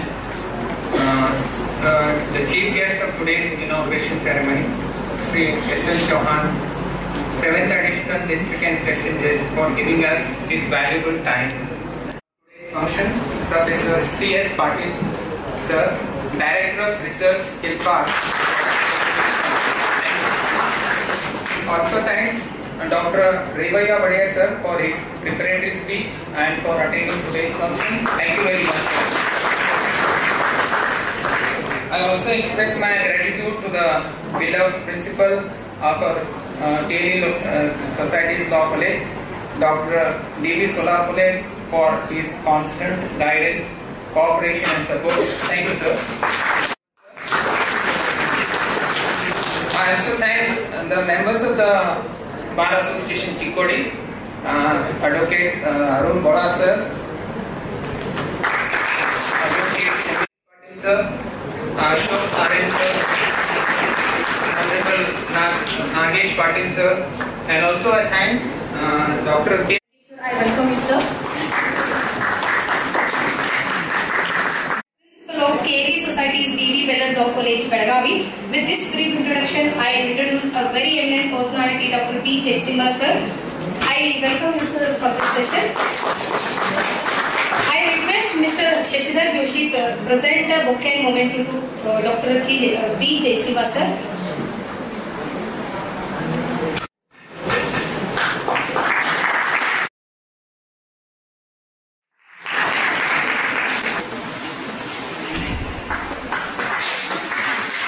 ವಹಿಸಿರ್ತಕ್ಕಂಥ ಮಿತ್ರರು ಮತ್ತು ಚಿಂತಕರಾದಂಥ ಪ್ರಾಚಾರ್ಯ ಜಯಸಿಂಹ ಅವರೇ, ಆತ್ಮೀಯರು, ನಿಮ್ಮ ಪ್ರಾಚಾರ್ಯರು ಆದಂಥ ಡಾಕ್ಟರ್ ಸೋಲಾಪುರಿ ಅವರೇ, ಸಹೋದ್ಯೋಗಿ ಮಿತ್ರರೇ, ವಿದ್ಯಾರ್ಥಿ ಮಿತ್ರರೇ, I mean dilemma whether to speak in English or Kannada, because the comparing was in English, the welcome was in English, vote of thanks was in English, and introduction of myself and Jaisimha sir was in English, but Kilpar needs the program is to be conducted in Kannada. So I'm in a dilemma whether to speak in Kannada or English. My PPT is in English. Golmaal. Golmaal ಆಯ್ತು. ಮಿತ್ರರೇ, ನನಗೆ ಕೊಟ್ಟಿರುವಂಥ ವಿಷಯ ನಿಮಗೆಲ್ಲರಿಗೂ ಸಂಬಂಧಪಟ್ಟದ್ದು, ನನಗೂ ಸಂಬಂಧಪಟ್ಟದ್ದು. ನಿಮ್ಮ ಪ್ರಾಚಾರ್ಯರು ನನಗೆ ಸುಮಾರು ಒಂದು 8 ದಿನದಿಂದ ಫೋನ್ ಮಾಡಿ, ಸರ್ ನಮ್ಮ ಕಾಲೇಜಲ್ಲಿ ಇಂಥ ಒಂದು ಕಾರ್ಯಕ್ರಮ ಹಾಕೊಂಡಿದ್ದೀವಿ, ತಾವು ಬರಬೇಕು ಮತ್ತು ಮಾತಾಡಬೇಕು ಅಂತಂದರು. ನನ್ನ ವಿಷಯ ಕೇಳಿದಾಗ ಊರಲ್ಲಿ ಹಸಿರು ಬೇಸಿಗೆಯಲ್ಲಿ ನೋಡಲು ಸಿಗುತ್ತಿರಲಿಲ್ಲ, ಕುಡಿಯಲು ನೀರೂ ಇರಲಿಲ್ಲ. ಹಸಿರು ನೋಡಲು ಸಿಗುತ್ತಿರಲಿಲ್ಲ, ಕುಡಿಯಲು ನೀರೂ ಇರಲಿಲ್ಲ. ಇವತ್ತು ಆ ಊರಲ್ಲಿ ಬರಡು ಭೂಮಿಯೇ ಇಲ್ಲ. ಅದು ಕೃಷ್ಣಾ ಕಣಿವೆಯಿಂದ ಆಗಿರುವ ಲಾಭ. ಅದಕ್ಕಾಗಿ ಕೃಷ್ಣಾ ಕಣಿವೆ ಬಗ್ಗೆ ನಾವು ಮಾತಾಡಬೇಕು. ಈ ನೀರು ಅಂತ ಬಂದಾಗ ಬಹಳ ಸರ್ತಿ ನಾವು ನೆಗ್ಲೆಕ್ಟ್ ಮಾಡೋದ್ರ ಬಗ್ಗೆ ಅಥವಾ ಆಹಾರದ ಬಗ್ಗೆ ನಿರಂತರವಾಗಿ ಹೇಳ್ತಾ ಇದ್ದೇವೆ. ಇದಕ್ಕೆ ಕಾರಣ ಯಾರು ಅಂದ್ರೆ ನಾವೇ. ಆ ಕಾರಣಕ್ಕೆ ಈ ಕೃಷಿ ಪ್ರಧಾನವಾದಂಥ ನಮ್ಮ ರಾಷ್ಟ್ರದಲ್ಲಿ 60% of the land of Karnataka is going to be irrigated if Krishna Water Tribunal decisions are implemented effectively and efficiently. ಆ 19% ಭೂಮಿ ನೀರಾವರಿ ಆಗುವುದಕ್ಕೆ ನಮ್ಮವರು ಹೇಳ್ತಾರೆ ಅದು ಜೀವನದಿ. 60% ಜನ ಲಾಭ ಪಡೆಯುವಂತಹ ಪ್ರದೇಶಕ್ಕೆ ನಾವು ಗಮನವನ್ನೇ ಕೊಡ್ತಾ ಇಲ್ಲ. ಬಜೆಟ್ನಲ್ಲಿ ಅದರ ಬಗ್ಗೆ ಪ್ರಸ್ತಾವ ಇರೋದಿಲ್ಲ, ಬಜೆಟ್ನಲ್ಲಿ ಅದಕ್ಕೆ ಹಣವನ್ನು ಇಡ್ತಾ ಇಲ್ಲ. ಆ ಕಾರಣಕ್ಕಾಗಿ ಕೃಷ್ಣಾ ಕಗ್ಗಂಟನ್ನು ನಾವೆಲ್ಲರೂ ಸೇರಿ, ನಾವು ಎಲ್ಲರೂ ಸೇರಿ, ಬೆಳಗ್ಗೆ ಸಾಹೇಬರು ಹೇಳಿದಂಗೆ ನಾವು ಎಲ್ಲರೂ ಸೇರಿ ಅದಕ್ಕೊಂದು ಪರಿಹಾರವನ್ನು ಕಂಡುಕೊಳ್ಬೇಕು. ಆ ಪರಿಹಾರವನ್ನು ಹೆಂಗೆ ಕಂಡುಕೊಳ್ಬೇಕು ಅಂತಂದ್ರೆ ಇವತ್ತು ಬಹಳ ದುರ್ದೈವ ಮತ್ತು ದುಃಖದಿಂದ ಹೇಳಬೇಕಾಗ್ತಾ ಇದೆ, ಹೋರಾಟದ ಮೂಲಕ ಕಂಡುಕೊಳ್ಳುವಂತಹ ಸ್ಥಿತಿ ಬರ್ತಾ ಇದೆ. ಅದು ನೋವಿನ ಸಂಗತಿ. ನಾವು ಕರ್ನಾಟಕದ ಏಕೀಕರಣದ ಬಗ್ಗೆ ಮಾತಾಡ್ತಾ ಇದ್ದೀವಿ, ಆದ್ರೆ ಈ ಬಗ್ಗೆ ನಾವು ಅನ್ಯಾಯ ಆಗ್ತಾ ಇದೆ ಅನ್ನೋ ಮಾತನ್ನು ಮಾತಾಡ್ತಾ ಇದ್ದೀವಿ. ಆ ಭಾವನೆ ಬರಲಾರದಂತೆ ರಾಜಕೀಯ ಇಚ್ಛಾಶಕ್ತಿ ನಮ್ಮಲ್ಲಿ ಬೆಳಿಬೇಕಾಗಿದೆ. ಅದಕ್ಕೆ ನಾನು ಏನ್ ಹೇಳ್ತಾ ಇದ್ದೀನಿ ಅಂತಂದ್ರೆ, ಕೃಷ್ಣಾ ನದಿ ಉತ್ತರ ಕರ್ನಾಟಕದ ಜನತೆಗೆ ಜೀವನದಿ ಅನ್ನೋದು ನಾವು ನೆನಪಿಟ್ಕೊಳ್ಬೇಕು. ಕಾವೇರಿಯನ್ನು ಜೀವನದಿ ಅಂತ ಕರೀಲಿ, ಬೇಡ ಅನ್ನೋದು ಬೇಡ. ಉತ್ತರ ಕರ್ನಾಟಕಕ್ಕೆ ಜೀವನದಿ ಅಂದ್ರೆ ನಮ್ಮ ಕೃಷ್ಣಾ ನದಿ. ಈ ಕೃಷ್ಣಾ ನದಿ ಯಾಕೆ ಜೀವನದೀಪ ಅಂತಂದ್ರೆ ಕುಡಿಯುವ ನೀರಿಗೆ, ಕೃಷಿ ಚಟುವಟಿಕೆಗಳಿಗೆ ಮತ್ತು 105 ಕಿಲೋಮೀಟರ್, ಕರ್ನಾಟಕದಲ್ಲಿ 480 ಕಿಲೋಮೀಟರ್, 83 ಕಿಲೋಮೀಟರ್ ಮತ್ತು ಆಂಧ್ರ ಪ್ರದೇಶದಲ್ಲಿ 600 ಆಂಧ್ರ ಅಂತ ಯಾಕೆ ಹೇಳ್ತಾ ಇದ್ದೀನಿ ಅಂತಂದ್ರೆ ಇಟ್ ಇಸ್ ಅನ್ಡಿವೈಡೆಡ್ ಆಂಧ್ರ. 24 ರಾಜ್ಯಗಳು, ಈ 4 ರಾಜ್ಯಗಳ 33% ಜನಸಂಖ್ಯೆಯನ್ನು ಅಥವಾ ಭೂಮಿಯನ್ನ ಟಚ್ ಮಾಡ್ತಾ ಇದೆ. ಇದರ ಬಲದಂಡೆ ನದಿಗಳು ಈಗ ನಮಗೆಲ್ಲ ಗೊತ್ತಿದ್ದಾವೆ. ಘಟಪ್ರಭಾ, ಮಲಪ್ರಭಾ, ತುಂಗಭದ್ರಾ, ವರದಾ, ಪಂಚಗಂಗಾ, ಇದು ದೂದಗಂಗಾ. ಇಲ್ಲಿದ್ದವರು ಬಹಳ ಜನ ಪಂಚಗಂಗಾ, ದೂದಗಂಗಾ ಕಡೆಯವರು ಇದ್ದೀವಿ, ಸರಿನಾ? ಪಂಚಗಂಗಾ, ದೂದಗಂಗಾ, ಈ ಪಂಚಗಂಗಾ, ದೂದಗಂಗಾ, ಅದರ ಜೊತೆಗೆ ನಮ್ಮ ಘಟಪ್ರಭಾ, ಮಲಪ್ರಭಾ, ತುಂಗಭದ್ರಾ, ವರ್ಣ, ಈ ನದಿಗಳು ಬಲದಂಡೆ ಕಾಲುವೆಗಳು. ಇಲ್ಲಿ ಎಡದಂಡೆಯಲ್ಲಿ ಭೀಮಾ, ಮೂಸಿ, ಮುನ್ನೇರು, ಆಮೇಲೆ ದಿಂಡಿ, ಪೆಡ್ಡವಾಗುಲು, ಹಲಿಯ ಅಂಡ್ ಪಲಿಯರು. ಇದು ಭೀಮಾ ಮತ್ತು ಮೂಸಿ ಅಷ್ಟ ನಾವು ಹೆಸರಿಟ್ಟಿದ್ವಿ, ಯಾಕಂದ್ರೆ ನಮ್ಮ ಸೈಡ್ ಇದ್ದಾವೆ. ಉಳಿದುದೆಲ್ಲ ಆಂಧ್ರ ಮತ್ತು ತೆಲಂಗಾಣದಲ್ಲಿ ಬರ್ತಾ ಇದ್ದಾವೆ. ಈ ನದಿಯ ಹೆಸರನ್ನ ನಾವು ಜಟಕಾದಲ್ಲಿ ಕೇಳ್ತಾ ಇದ್ದೀವಿ. ಜಟಕಾಸ್ ಅಂದ್ರೆ ನಮ್ಮ ಬೌದ್ಧ ಧರ್ಮದ ಮೂಲ ತಿರುಳುಗಳಲ್ಲಿ ಬರ್ತಾ ಇದೆ. ಅದು ಏನಂತ ಕರೀತಾರೆ ಅಂತಂದ್ರೆ ಇದಕ್ಕೆ ಕನ್ಹಪೆನ್ನ ಅಂತ ಡಬಲ್ ಏನೇ ಬರ್ತಾ ಇದೆ ಜಟಕಾದಲ್ಲಿ. ಆದ್ರೆ ಇದೇ ನದಿಯನ್ನ ಹಾತಿಗುಂಪ ನೀವು ಓಡಿಸಕ್ ಹೋದ್ರೆ ಅಲ್ಲಿ ಉದಯಗಿರಿ ಹಿಲ್ ಅಂತಿದೆ. ಆ ಉದಯಗಿರಿ ಹಿಲ್ನಲ್ಲಿ ಒಂದಿಷ್ಟು ಗವಿಗಳ ಕೇವ್ಸ್ ಅಂತ ಕರೀತಾ ಇದ್ವಲ್ಲ, ಆ ಕೇವ್ಸ್ ಅಲ್ಲಿ ಒಂದು ಶಿಲಾಲೇಖನ ಇದೆ. ಅಲ್ಲಿ ಅದಕ್ಕೆ ಹಾತಿಗುಂಪ ಕವಿ ಹೆಸರು, ಗವಿ ಏನು ಕೇವ್ ಹೆಸರು, ಅಲ್ಲಿ ಹಾತಿಗುಂಪ ಇನ್ಸ್ಕ್ರಿಪ್ಷನ್ ಇದೆ. ಆ ಹಾತಿಗುಂಪ ಇನ್ಸ್ಕ್ರಿಪ್ಷನ್ ಅಲ್ಲಿ ಇದಕ್ಕೆ ಕನಹಪೆಣ ಅಂತ ಕರೀತಾರೆ. ಡಬಲ್ ಏನಿಲ್ಲ, ಸಿಂಗಲ್ ಏನಿದೆ, ಅಷ್ಟೇ ವ್ಯತ್ಯಾಸ. ಇನ್ನ ಇದ್ರ ಮೇಲೆ ಎಷ್ಟು ಹೈಡ್ರೋ ಪವರ್ ಪ್ರಾಜೆಕ್ಟ್ಸ್ ಅದಾವ ಅಂತಂದ್ರೆ ಕೊಯ್ನಾ, ತುಂಗಭದ್ರಾ, ಶ್ರೀಶೈಲಂ, ನಾಗಾರ್ಜುನ ಸಾಗರ, ಆಲಮಟ್ಟಿ, ನಾರಾಯಣಪುರ, ಭದ್ರಾ, ಇವು ಹೈಡ್ರೋ ಪವರ್ ಪ್ರಾಜೆಕ್ಟ್ಸ್. ಅದರ ಮೇಲೆ ಇರುವಂತಹ ಡ್ಯಾಮ್ಗಳು ಆಲಮಟ್ಟಿ, ತುಂಗಭದ್ರಾ, ನಾಗಾರ್ಜುನ ಸಾಗರ, ಪ್ರಕಾಶಂ, ಶ್ರೀಶೈಲಂ, ಇವಿಷ್ಟು ಡ್ಯಾಮ್ ಬರ್ತಾ ಇದೆ. 2011ರ ಅಗ್ರಿಕಲ್ಚರ್ ಸರ್ವೆ, ಈ ಅಗ್ರಿಕಲ್ಚರ್ ಸೆನ್ಸಸ್ ಪ್ರಕಾರ 61% of population is rural and dependent on agriculture. ಅದು ರೂರಲ್ ಅನ್ನೋಕ್ಕಿಂತ 2ನೇ ಭಾಗ ನನಗೆ ಬಹಳ ಮುಖ್ಯ. ಕೃಷಿಯನ್ನ ಅವಲಂಬಿತವಾಗಿರುವಂತಹ ಜನರು ಇವರು. ಇಲ್ಲೇ ನೀವೆಲ್ಲರೂ ಕರಿ ಕೋಟ್ ಹಾಕೊಂಡು ಕುಂತೀವಿ, ನಾನೇನು ಬಿಳಿ ಅಂಗಿ ಹಾಕೊಂಡು ಇಲ್ಲಿ ಮ್ಯಾಲ ಬಂದು ನಿಂತೀನಿ. ನಾನು ಕೃಷಿ ಕುಟುಂಬದಿಂದಲೇ ಬಂದವನು.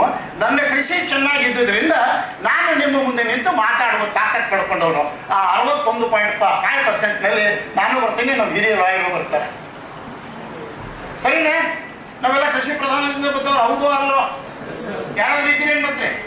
ಅಂಬಾನಿ, ಬಿರ್ಲಾ ಅವ್ರ ಕಡೆಯಿಂದ ಇಲ್ಲ. ಕೃಷ್ಣ ನದಿ ತೀರದ ಎಮ್ಮೆಗಳು ಅಂತ ಒಂದು ಶಬ್ದ ಯೂಸ್ ಮಾಡ್ತಾರೆ. ನಾನು ಆರ್ಯ ಲಾಂಗ್ಲಿಂದ ಸುಮಾರು ಒಂದು 17 ವರ್ಷ ಸರ್ವಿಸ್ ಮಾಡಿದೆ. ಅಲ್ಲಿದ್ದಾಗ ನಮ್ಮ ಜಮಖಂಡಿ ತಾಲೂಕಿನ ಹುಡುಗರು, ಅಕ್ರಿ ತಾಲೂಕಿನ ಹುಡುಗರು ನಮ್ಗಿದ್ದು. ಅದ್ರ ಒಂದು 2-3 ಮಂದಿ ಹೇಗಿದ್ದಾರೆ ಅಂತಂದ್ರೆ ನಮ್ಮಂತವ್ರು 3 ಮಂದಿ ಆಗ್ಬೇಕಾಗಿತ್ತು. ಇಡೀಲಿ ನಾವು ಸರಳ ಹೇಳ್ತಿದ್ವಿ, ಕೃಷ್ಣ ತೀರದ ಎಮ್ಮೆಗಳು ಬಂದುವು. ನೋಡ್ರಿ, ಕೃಷ್ಣ ಕಣಿವೆಯಿಂದ ನಮ್ಮ ಆರ್ಥಿಕ ಸುಧಾರಣೆ ಆಗಿದೆ. ಅದನ್ನು ಎಂಡಿನ ಕನ್ಕ್ಲೂಷನ್ ತಗೋತಾ ಇದ್ದೇವೆ. ನಾವು ಕೃಷಿಯಲ್ಲಿ ಹೈನುಗಾರಿಕೆ ಮಾಡಿದ್ದು ಇಡೀ ರಾಷ್ಟ್ರಕ್ಕೆ ಏನಾದರೂ ಮಾದರಿ ಆಗ್ಬೇಕಾದ್ರೆ ಈ ಕೃಷ್ಣ ಕಣಿವೆ ಜನ ಆಗಬೇಕು. ಮನೆಯಲ್ಲಿ ಒಂದಾದ್ರೂ ಎಮ್ಮೆ ಸಾಕಿದರೆ ದಿನಕ್ಕೆ 1 ಲೀಟರ್ ಆದ್ರೂ ಹಾಲಾಗ್ತಾರೆ. ಅದರಿಂದ ಹೆಣ್ಣು ಮಕ್ಕಳು ಮುಖ್ಯವಾಗಿ ನಮ್ಮ ಭಾರತದಲ್ಲಿ ಕೃಷ್ಣ ಕಣಿವೆ ಹೆಣ್ಣು ಮಕ್ಕಳು ಮುಖ್ಯವಾಗಿ ಅದರಿಂದ ಮನೆಯ ಅರ್ಥ ವ್ಯವಸ್ಥೆಯನ್ನ ನಿಭಾಯಿಸಿಕೊಂಡು ಹೋಗುವ ಕೆಲಸವನ್ನ ಮಾಡ್ತಾ ಇದ್ದಾರೆ. ಅದಕ್ಕೆ ನಮ್ಮ ಕೃಷ್ಣೆಯನ್ನು ನೀಡಬೇಕು ನಾವು. ಹೌದಾ? ಇಲ್ಲಿ ಮುಂದೆ ಬಂದು ಈ ಕೃಷಿ ಅಂದಾಗ ಅಥವಾ ಆರ್ಥಿಕ ಅಭಿವೃದ್ಧಿ ಅಂದಾಗ ನಾವುಗಳು ಮುಖ್ಯವಾಗಿ ಇವತ್ತು ಭಾರತದಲ್ಲಿ ಅವಲಂಬಿತವಾಗಿರುವುದು ನೀರಿನ ಮೇಲೆ. ಆದ್ರೆ ಒಬ್ಬ ಎಕನಾಮಿಸ್ಟ್ ಹೇಳ್ತಾ ಇದ್ದಾನೆ, Indian agriculture always gambles with monsoon ಅಂತ. Indian agriculture always gambles with monsoon. Monsoon ಮೇಲೆ ಅವಲಂಬಿತರಿದ್ದೀವಿ. ನಾನು ಆಗಲೇ ಹೇಳಿದೆ ಮಾಂಗೂರ್ ಕತೆ, ಮಳೆ ಆದ್ರೆ ಬೆಳೆ, ಇಲ್ಲ ಆದ್ರೆ ಕಳೆ. ಮಳೆ ಆದ್ರೆ ಬೆಳೆ, ಇಲ್ಲ ಆದ್ರೆ ಕಳೆ. ಆದ್ರೆ ಇವತ್ತು ಹೇಗಾಗಿದೆ, ಅಲ್ಲಿ ಕಳೆ ಅನ್ನೋದು ಇಲ್ಲ, ಬರೀ ಬೆಳೆನೇ ಇದೆ. ಆ ನಿಟ್ಟಿನಲ್ಲಿ ನಮಗೆ ಕೃಷಿಗೆ ನೀರಿನ ಮೂಲಗಳು, ಅದರಲ್ಲಿಯೂ ನದಿ ಮೂಲ ಬಹಳ ಮುಖ್ಯ ಆಯಿತು. ಯಾಕೆ ನದಿ ಮೂಲ ಮುಖ್ಯ ಆಯಿತು? ಇನ್ನೊಂದಿಷ್ಟು ಹುಡುಗರು ಇರಬೇಕು.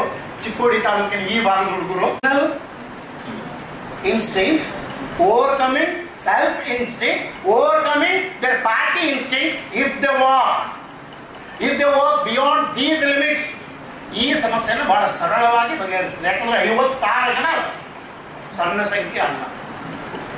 ಪಕ್ಷವನ್ನು ಮರೆತು ನೀವು ಈ ಸಮಸ್ಯೆಗೆ ಪರಿಹಾರ ಮಾಡಿ ಬಹಳ ಸುಲಭದ ಮಾತು ಅಲ್ಲ. ಯಾಕಂದ್ರೆ ಈ ಅಧಿವೇಶನದ ಒಂದು ಏನು ಮುಖ್ಯ ವಿಚಾರನೇ ಸಾಮಾಜಿಕ ಮತ್ತು ರಾಜಕೀಯ ಸಮಸ್ಯೆಗಳು. ಇಲ್ಲಿ ನಾನು ರಾಜಕೀಯ ಸಮಸ್ಯೆಗಳ ಬಗ್ಗೆ ಈಗಾಗಲೇ ಅವರು ಹೇಳಿದ್ದಾರೆ. ಆದರೆ ಸಾಮಾಜಿಕ ಸಮಸ್ಯೆಗಳು ಭಾಳ ಆಗ್ತದೆ. ಈ ಸಮಸ್ಯೆ ಯಾವ ರೀತಿ ನಮ್ಮಲ್ಲಿ ಹುಟ್ಕೊಳ್ತಾ ಇದೆ ಅಂದರೆ, ಒಂದು ಸಾಮಾಜಿಕವಾದಂಥ ಒಂದು ಸಹಜೀವನ ಏನಿತ್ತು ಅಥವಾ ಒಂದು ಹಾರ್ಮೋನಿ ಬಿಟ್ವೀನ್ ದ ಸ್ಟೇಟ್ಸ್ ಅಂತ ಹೇಳ್ತೀವಿ, ನಾವಿವತ್ತು ಅದು ಹಾಳಾಗ್ತೇವೆ. ಮನೆಯದಾಗ ಅವ್ರು ಹೇಳಿದ್ರು ಒಂದು ಕಡೆ, ಇವತ್ತು ಆಲ್ಮಟ್ಟಿ ಡ್ಯಾಮ್ ಕಟ್ಟಿದ್ದಕ್ಕಾಗಿ ನಾವು ನೀರು, ಜಲ ಇಲ್ಲಿ ಅತ್ಯಂತ ಎಲ್ಲರಿಗೂ ಬೇಕಾಗಿರುವಂಥ ಅಗತ್ಯವಾದಂಥ ಒಂದು ಮೂಲ ಇದೆ, ಸೋರ್ಸ್ ಇದೆ. ನಮ್ಮೆಲ್ಲರಿಗೂ ಅವಶ್ಯಕತೆ ಇರುವಂಥ ಒಂದು ಸೋರ್ಸ್. ಇದು ಎಲ್ಲಿಂದೋ ಯಾರೋ ತಯಾರು ಮಾಡಿದ್ದಲ್ಲ, ಎಲ್ಲೋ ತಯಾರಾಗಿ ಬಂದಿದ್ದಲ್ಲ, ಇದು ನೈಸರ್ಗಿಕವಾದಂಥ ಒಂದು ಮೂಲ. ಆದರೆ ನಮ್ಮ ದೇಶದಲ್ಲಿ ಈ ರಿವರ್ ಬೇಸಿನ್ಸ್ ಅಂತ ಕೇಳ್ತೀವಿ ನಾವು, ಜಲಾಯನ ಪ್ರದೇಶಗಳಲ್ಲಿ ಇರ್ತೀವಿ. ಈ 25ಕ್ಕೂ ಹೆಚ್ಚಿನ ಜಲಾಯನಗಳಿರುವಂಥ ರಾಷ್ಟ್ರ ನಮ್ಮದು. ಈ 25 ತಮ್ಮ ಒಂದು ಪ್ರೆಸೆಂಟೇಷನ್ ಅಲ್ಲಿ ನಮ್ಗೆ ಈಗ ಆಲ್ರೆಡಿ ತೋರಿಸಿದ ಕಾರಣ ಈ ಬಗ್ಗೆ ನಾನು ಹೆಚ್ಚಿಗೆ ಮಾತಾಡಲಿಕ್ಕೆ ಹೋಗೋದಿಲ್ಲ. ಅಲ್ಲೇ ನನಗೆ ಅನಿಸ್ತದೆ ಯಾಕೆ ಈ ವಿವಾದ ಬರ್ತಾ ಇದೆ. ಭಾಷೆ ಎಲ್ಲೋ ಒಂದು ಕಡೆ ನಾವೊಂದು ತಪ್ಪು ತಿಳುವಳಿಕೆಯಲ್ಲಿದ್ದೀವಿ ನಾವು. ಒಂದು ಅದರಲ್ಲಿ ಮುಖ್ಯವಾಗಿ ನಾವು ಒಂದು ಪರ್ಸೆಪ್ಷನ್ ಆಫ್ ಪ್ರಾಪರ್ಟಿ ರೈಟ್ಸ್ ಅಂತೇವೆ. ಅಂದರೆ ನಮ್ಮ ಹಕ್ಕು, ನಾವು ಈ ಒಂದು ಆಸ್ತಿ ಹಕ್ಕಿಗಾಗಿ ನಾವು ಯಾವ ರೀತಿ ಅಣ್ಣ ತಮ್ಮೊಂದು ಜಗಳ ಅಥವಾ ಆ ಒಂದು ಪರ್ಸೆಪ್ಷನ್ನಲ್ಲಿ ನಾವು ಉಳಿದಿದ್ದೀವಿ ಅನ್ನೋಂಥ ಒಂದು ಭಾವನೆ. ಎರಡನೇದು ಬಹಳ ಮುಖ್ಯವಾಗಿ ನಮ್ಮ ಅರ್ಥವ್ಯವಸ್ಥೆಯ ಒಂದು ತಪ್ಪು ಗ್ರಹಿಕೆ ಅಥವಾ ತಪ್ಪಾಗಿ ನಮ್ಮ ನಿರ್ವಹಣೆ. ಇವತ್ತು ನಮ್ಮ ಫುಡ್ ಸೆಕ್ಯೂರಿಟಿಯನ್ನು ನೋಡ್ತಾ ಇದ್ರೆ ನಾವು ಈ ಅರ್ಥವ್ಯವಸ್ಥೆಯನ್ನು ನಾವು ಸರಿಯಾದ ದಿಕ್ಕಿನಲ್ಲಿ ನಾವು ಸಾಗಿಸ್ತಾ ಇದ್ದೇವೆ ಅಂತ. ಎರಡನೇದು ಬಹಳ ಮುಖ್ಯವಾಗಿ ವಿವಾದವನ್ನು ಬಗೆಹರಿಸುವಂತಹ ಒಂದು ರಾಜಕೀಯ ಇಚ್ಛಾಶಕ್ತಿ ಎಡುತ್ತಾ ಇದ್ದೀವಿ ಅಂತ. ಒಂದು ಕಡೆ ಬೆಳಗ್ಗೆ ವಾರನಾಥ್ ಬಾಬು ಸರ್ ಹೇಳ್ತಾ ಇದ್ರು, ನಮಗೆ ಬೆಂಗಳೂರಿನಲ್ಲಿ ಕುಡಿಲಿಕ್ಕೆ ನೀರು ಬೇಕು, ಆದರೆ ಇನ್ನೊಂದು ರಾಜ್ಯದಲ್ಲಿ ಅವರಿಗೆ ಸಂಗ್ರಹಕ್ಕೆ ನೀರು ಬೇಕು ಅಂತ ನಾವು ತಿಳ್ಕೊಳ್ತೀವಿ. ಈ ವಿವಾದ ನಾವು ಬಗೆಹರಿಸಿದ್ದೀವಿ ಅಂತ.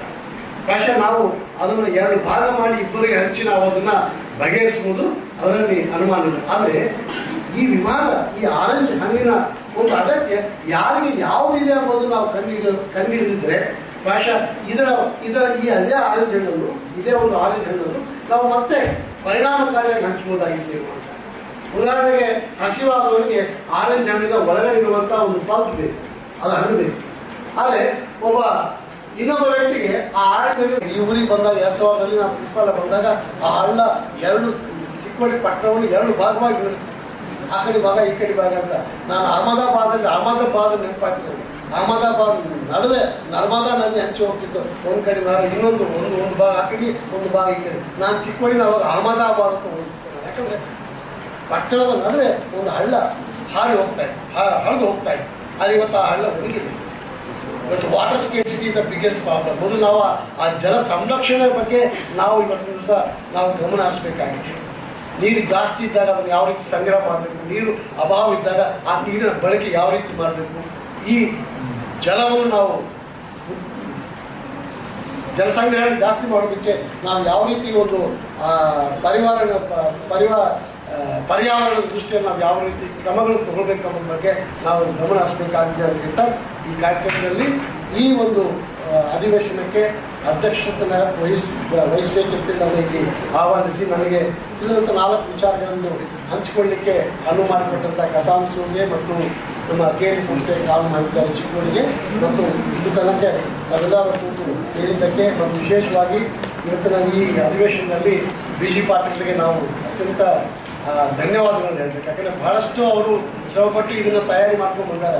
ಸುಮಾರು 3 ದಿವಸದಿಂದ ಅವರು ಇದನ್ನು ತಯಾರಿಯಲ್ಲಿ ಮಾಡ್ಕೊಂಡು ಇವತ್ತು ನಮ್ಮ ಕುಲಂಕುಷವಾಗಿ ವಿಚಾರವನ್ನು ಅವರು ದಾರಿದ್ದಾರೆ. ಅವರಿಗೆ ಅಭಿನಂದನೆಗಳು.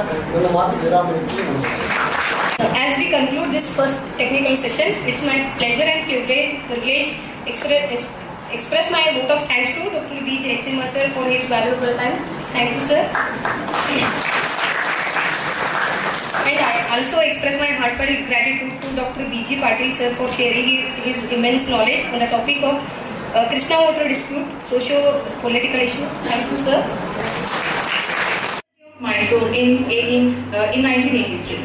Sir has pursued his law course at University College of Law in the year 1986. Sir completed his master degree from University of Mysore in 1988. Specialized in constitutional law. Sir has secured first rank with 2 gold medals and cash prize. Sir holds doctorate in law from Karnataka University, Dhaka. Sir has taught law for 3 decades at JSS Law College, Mysore, HA Law College, Dharwad, KLE Law College, Bangalore, University College of Law, Dharwad, and KSLU's Law School, Hubballi. Sir currently serving as Research Director, Karnataka Institute for Law and Parliamentary Reform, Bangalore. Now I would like to call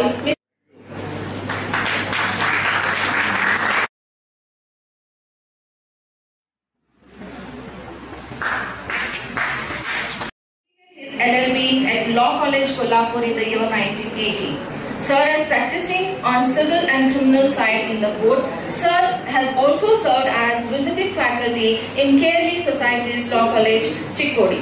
Now I would like to call Gautam Ol, a final year BLL.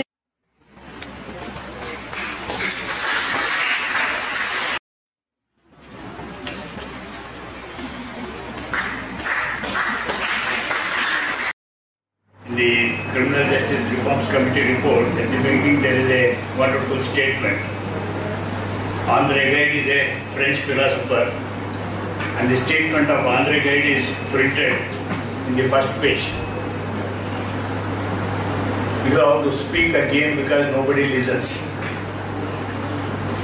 ನಾವು ಮೇಷ್ಟಿದ್ದವರು ಏನು ಅನ್ಕೊಂಡಿರ್ತೀವಿ, ನಾವು ಹೇಳಿದ ಪಾಠ ಎಲ್ಲ ಈ ಹುಡುಗರು ಕೇಳ್ತಾರೆ ಅನ್ಕೊಂಡು ನಾವು ಬಹಳಷ್ಟು ಸಾಹಿತ್ಯ ರೀ ಆ GS ಶಿವರುದ್ರಪ್ಪ ಒಂದು ಹಾಡು ಬಂದ್ರೆ ಒಂದ್ಸಲ ಓದ್ರಿ ಅದನ್ನ ಅಂತ ತಂದುಕೊಟ್ರು. ಏನದ ಹಾಡು? ಎಲ್ಲ ಕೇಳಲಿ ಎಂದು ನಾನು ಆಡುವುದಿಲ್ಲ, ಆಡುವುದು ಅನಿವಾರ್ಯ ಕರ್ಮಂತೆ. ಯಾವನು ಹೇಳ್ತಾನೆ ನಿನಗೆ ಕಾಯ್ದೆ ಓದಂತಂದು ಎಲ್ಲೆಲ್ಲಿ ಮಾಡಿ ವಕೀಲಿಗೆ ಮಾಡಂತಂದ್ರೆ ಬಿಟ್ಟು ಎಲ್ಲೆಲ್ಲ ಓದೇನೇನ ಮಾಡಿ ತಗಡು ತಂದು ಎಲ್ಲ ಸಿಗಾಕೊಂಡು ರಿಸೋರ್ಸ್ ಪರ್ಸನ್ ಆಗಿ ರಾತ್ರಿ ಬರ್ತಾನೆ ಪೂಜೆ ನಡೆಸ್ಕೊಂಡು ಸರ್ ನೀವು ರಿಸೋರ್ಸ್ ಪರ್ಸನ್ ಆಗಿ ಸ್ಟಾರ್ಟ್ ಮಾಡಿರಿ, ಓದಕ್ಕೆ ಚಾಲು ಮಾಡ್ರಿ, ನೀವು ಹೇಳೋದು ಹುಡುಗರಿ ಸರ್ ಕೇಳೋರಿಲ್ಲ ಸರ್, ಕೇಳುವವರೆಂದು ನಾವಲ್ಲೇನರಿಂದ ಆಡುವೇನೆ ಕೇಳಲಿ ಬಿಡ್ಲಿ, ನಿನ್ನ ಕೆಲಸ ಇರೋದೇ ಪಾಠ ಹೇಳೋದು, ಹೇಳ್ತಾ ಹೋಗ್ಬೇಕು, ಬೇರೆ ದಾರಿ ಅಂತ ಮುಂಜಾನೆ ನಮ್ಮನ್ನ ಬೇರೆ ಕರ್ಕೊಂಬಂದ ದೇವರೇ. ನಾನು ಹೆಂಗನ ಮಾಡಿ ತಪ್ಪಿಸ್ಕೊಂಡ್ರೆ ಆಯ್ತಂತ ತಪ್ಪಿಸ್ಕೊಂಡು ಅಲ್ಲೇ ಹೋಗಿ ಬಿಡ್ತಿದ್ರೆ ಲತಾ ಅಲ್ಲಿಗೂ ಒಂದು ಹುಡುಕಿಕೊಂಡು ಬನ್ನಿ ಸರ್ ಟೈಮ್ ಆಗ್ಯದಂತ. ಟೈಮ್ ಯಾರಿಗಾಗ್ಯದಂತ ಬೀಚ್ ಅವ್ರದ್ದು ಅದ್ರ ಬಗ್ಗೆ ಟೈಮಿನ ಬಗ್ಗೆ ಭಾಳ ಒಳ್ಳೆ ಬರ ಇರ್ತದೆ. ಹೌದು, ಎಚ್ ಪಾಟೀಲ್ರು ಈಗಾಗಲೇ ತಮ್ಮನ್ನೆಲ್ಲ ಉದ್ದೇಶಿಸಿ ಮಾತನಾಡಿದರೆ ನಮ್ಮ ಅರುಣ್ ಗುಳಾರ್ ಸಾಹೇಬರು ಅವರು ಇಷ್ಟೊತ್ತು ಟೈಮ್ ತಗೊಂಡ್ರೆ ನೀವು ಎಷ್ಟೊತ್ತು ಟೈಮ್ ತಗೊಂತೀರ ಅಂತ ಹೇಳಿದ್ರು. ಅದಕ್ಕೆ ಅವ್ರಿಗೆ ನಾನು ಹೇಳೀನಿ, ಟೋಟಲ್ ಅವರು ನಾವು ಸೇರಿ ಸೇಮ್ ಟೈಮ್. ಅವರಷ್ಟೇ ನಾನು ತಗೊಂಬಂದಿಲ್ಲ, ಅವ್ರು ಎಷ್ಟು ಜಾಸ್ತಿ ತಗೊಂಡ್ರೆ ಅಷ್ಟು ನಾನು ಕಟ್ ಮಾಡ್ಕೊಂತೀನಿ, ಜಲ್ದಿ ಮುಗಿಸೋಣ ಅಂತ. Question that is the third alternative. Third alternative ಹೆಂಗಿರ್ತದಂತಂದ್ರೆ, ಆ ಯೂನಿವರ್ಸಿಟಿ ಲಾ ಕಾಲೇಜಿನಾಗ ನನ್ನ ಪ್ರೊಫೆಸರ್ ಅಂತ ಅಪಾಯಿಂಟ್ ಮಾಡಿದ್ರು ಟೀಚ್ ಮಾಡೋಕ್ಕೆ.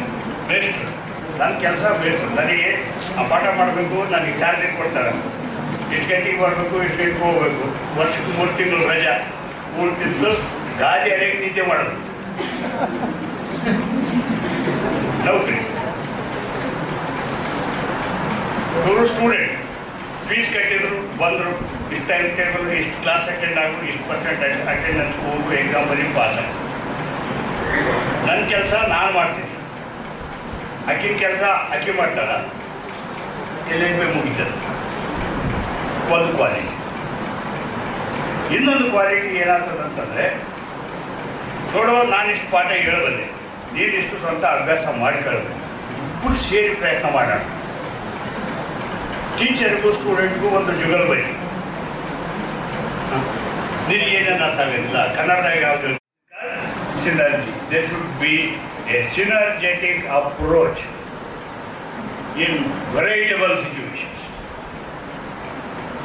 And unless we are going to adopt a synergetic approach, we cannot come out with qualitative answers.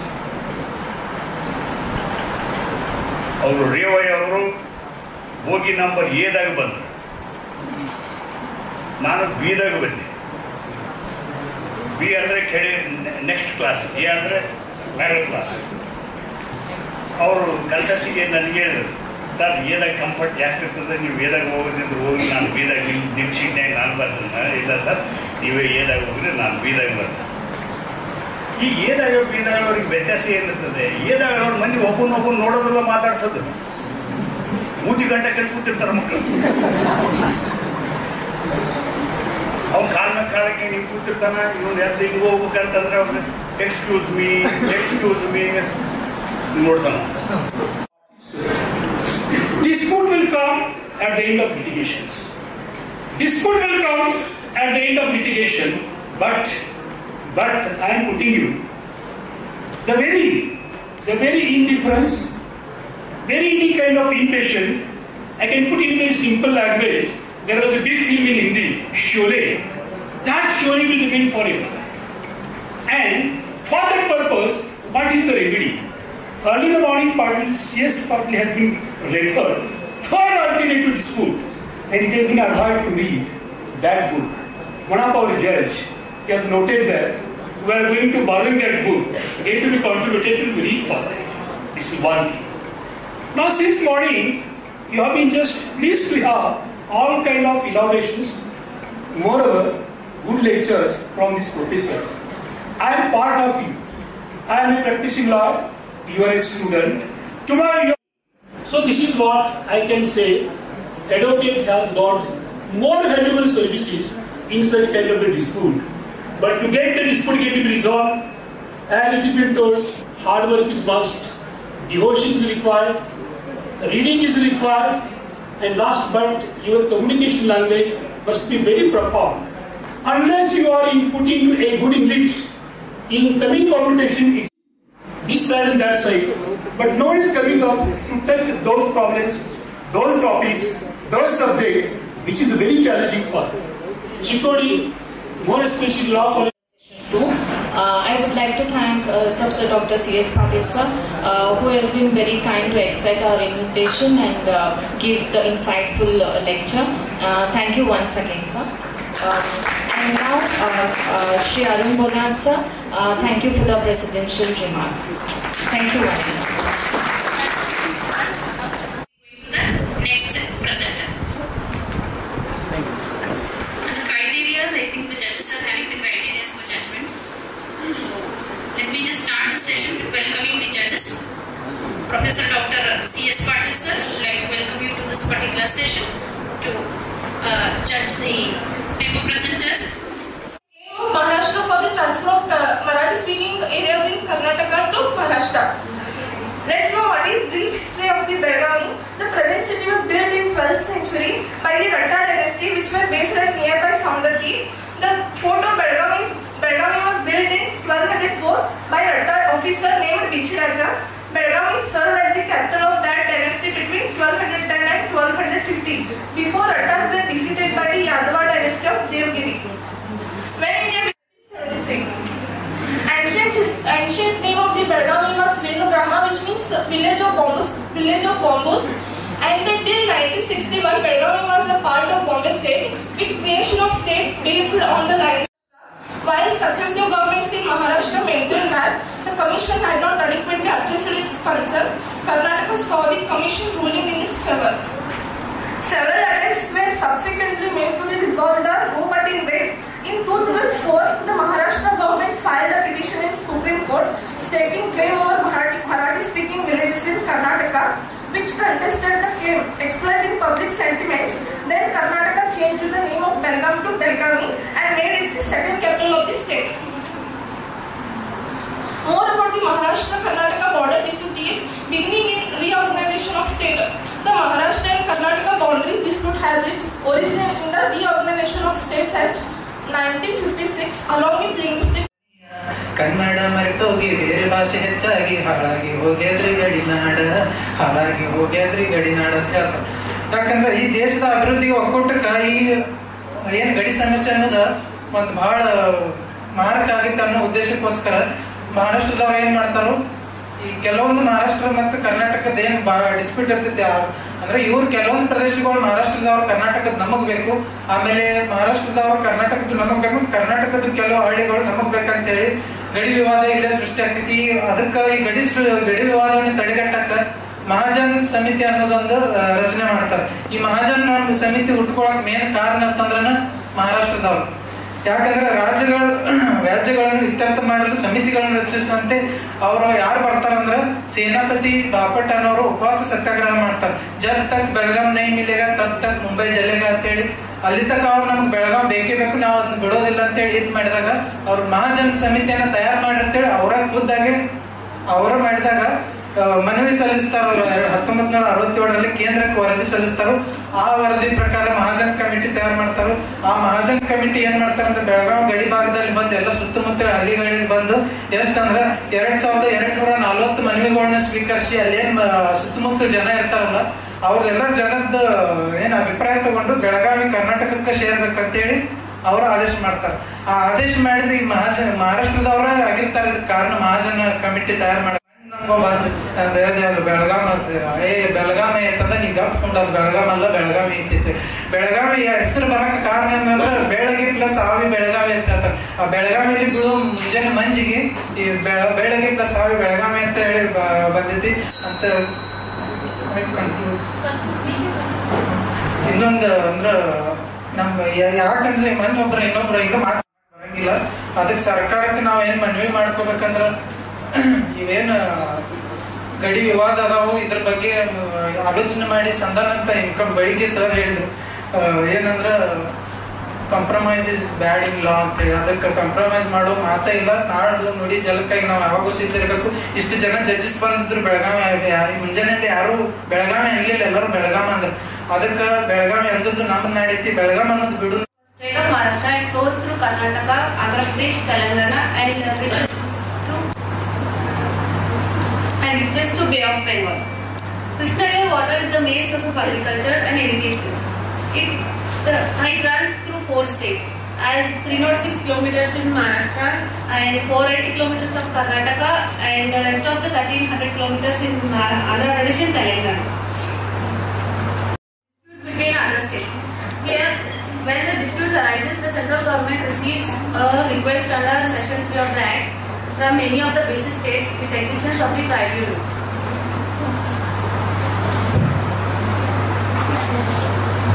Constitute water dispute. Here, the River Board Act provides the establishment of river borders for the central government by the central government for the regulation and development of the rivers and river valleys. And inter-state water dispute empowers the central government to set up the tribunal for adjudication of a dispute between two states. Here it can be solved by the negotiation. And according to 246 event, 7th schedule of the Constitution consists 3 lists like union, concurrent and state list. Water has entry 17 in the state list where it provides for the irrigation, canal, dams, development and storage of the agriculture. And it stands 56th list in the union state and gives the final award. And negotiations is nothing but strategic discussions between two parties to resolve an issue in a way that they get the equal acceptance. And the dispute is from 130 to 150 years. Before the independence also this dispute was existing. And next one we have some of the constitutional arrangements. That is Schedule 7 of the Indian Constitution which provides about the list. We have central list, state list and concurrent list. Entry number 56 which falls in the state and the union list, and union has the rights to make the rules and regulations related to the water dispute. And entry number 17 which falls in the state list, and state can have the rules and regulations related to the water supply, water control, dams and canals and drainages and hydroelectric powers, etc. Even we have Article 262 of the Indian Constitution where the Parliament can make the rules and regulations, which keeps the Supreme Court out of it. And even we have Article 263 of the Indian Constitution 1956. In this River Board Act, it can make the rules and regulation development schemes can be brought, and even in fact the future whatever conflicts are there that can be prevented through this. We have interstate river water dispute 1956. Here first central government will be allowed to make the rules and regulation. If it did not work, it will be given for the tribunals. And even this act was amended in 2002 and it was given 1 year free. It means last was 2 years, 1 year it took 3 years. In the next slide we are going to see the time limits which was given. 1893 there was an agreement which was signed by the British government between the Madras and Mysore. Now Mysore is belonging to Karnataka and Madras is for Tamil Nadu. In 1924 the agreement was extended to 50 years. It means for 1974. After 1974 the agreement was not renewed. Karnataka government asked for the central as well as Tamil Nadu government, but it was not renewed in 1974. In 1990 again the second tribunal was set, and in 2007 they told how the water will be distributed. 470 TMs of the water will be divided into 270 will be given for Karnataka and 419 will be given for Tamil Nadu. 300 TMs of the water will be given for Kerala and 7 for Puducherry. And again in 2018 the Supreme Court has let us changed it by saying that Karnataka will get 28.2. 131 of the Indian Constitution, the Supreme Court in its original jurisdiction, this act includes between the states, and dispute resolution is done by the Supreme Court to the exclusion of any other court. So the Supreme Court has the exclusive jurisdiction too. And interstate comes in under the Article 263 of the Indian Constitution. It gives the powers to resolution of the disputes between the states, and it envisages as a forum for the discussion of the tender as well as the states. In 1988, the Sarkariya Commission suggested that the council should exist as a permanent body, and in 1990 it came into existence through a presidential order, and the Union Home Ministry informed the Lok Sabha that the 11 states and the 1 union territory have the disputes between them, and protection and the incidence of the equivalents are reported from the sum of the disputed areas. And it is lawful for the president to decide lawful for the president to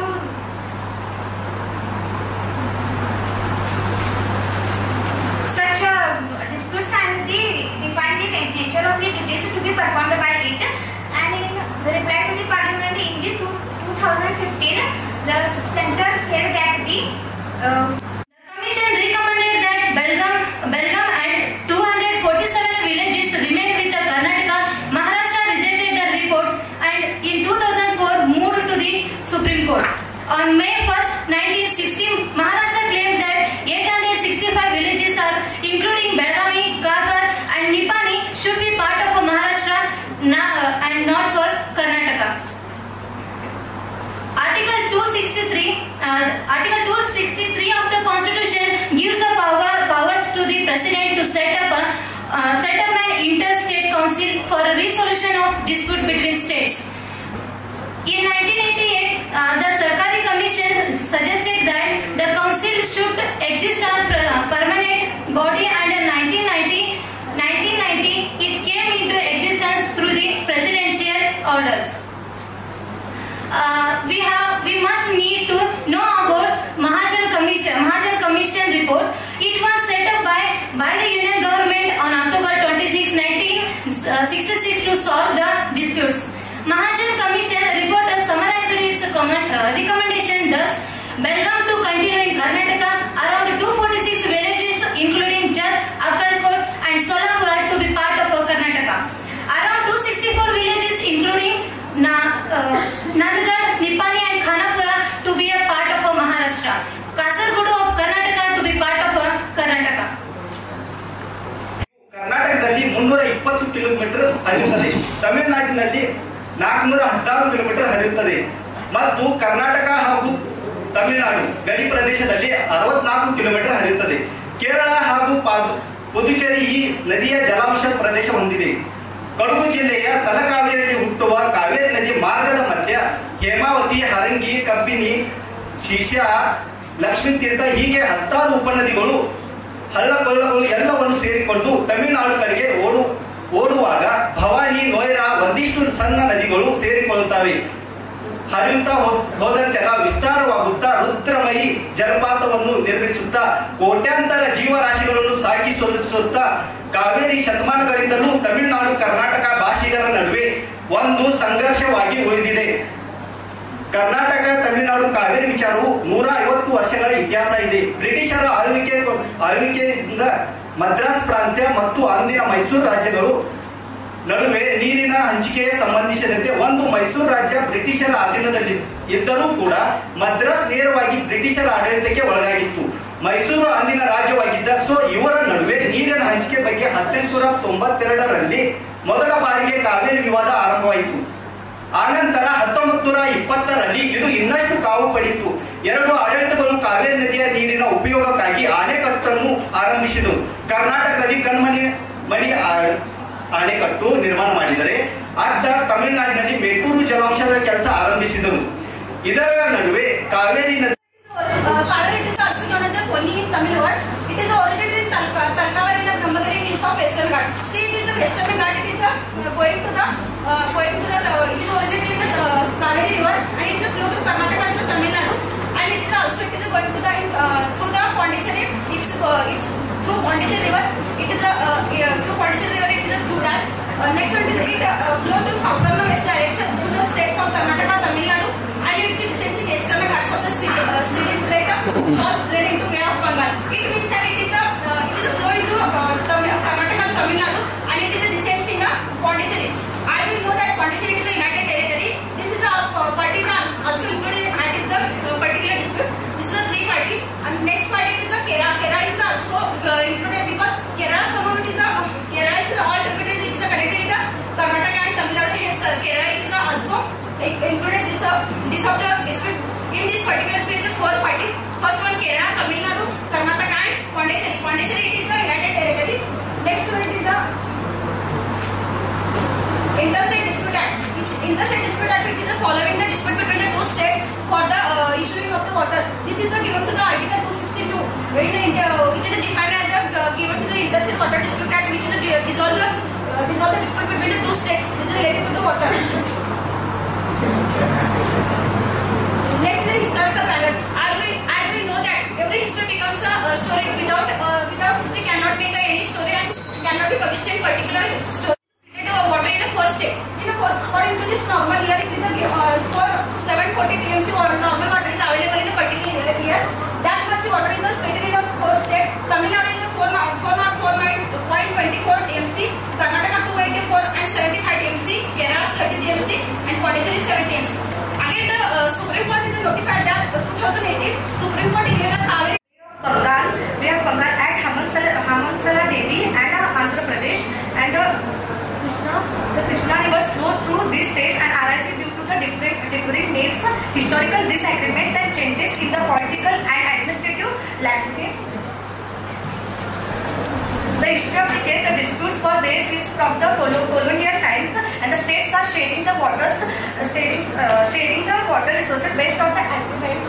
The 1892 agreement between the Karnataka and the Andhra Pradesh and the 1933 agreement between the Maharashtra and Telangana, the formation of Krishna Water Dispute Tribunal, the state government of Maharashtra, Karnataka and Andhra Pradesh sent the request to the central government about the disputes in the sharing of Krishna River, and the formation of tribunal in 1969 under the State Water Disputes Act 1956 headed by R.S. Bachawat, and the estimating the dependable flow in the river and sharing it equally among the states was the main challenge. And KWT first award is, after giving the all through details, the KWT gives his award in 1973, and after the 3 years KWT gave its award as a scheme A, and 3 states have to be buying on these rules prescribed in the resolution decide the dispute between these states, and as per the section 263, gives a power to a president to set up an interested council to resolution a dispute between the states. Then the Karnataka and Maharashtra dispute, the border dispute over the Karnataka and the border dispute over the Belgavi, Karwar and Nippani in the North Karnataka is a long-standing. When the state borders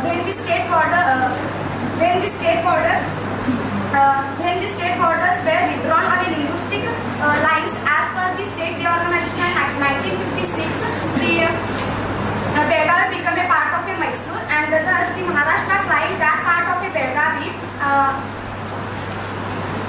Maharashtra claimed that part of the Belgavi where the Marathi is a dominant language and should be remain in the Maharashtra. And in 1966, the center set up the Mahajan Commission report to resolution a dispute between the Karnataka and Maharashtra.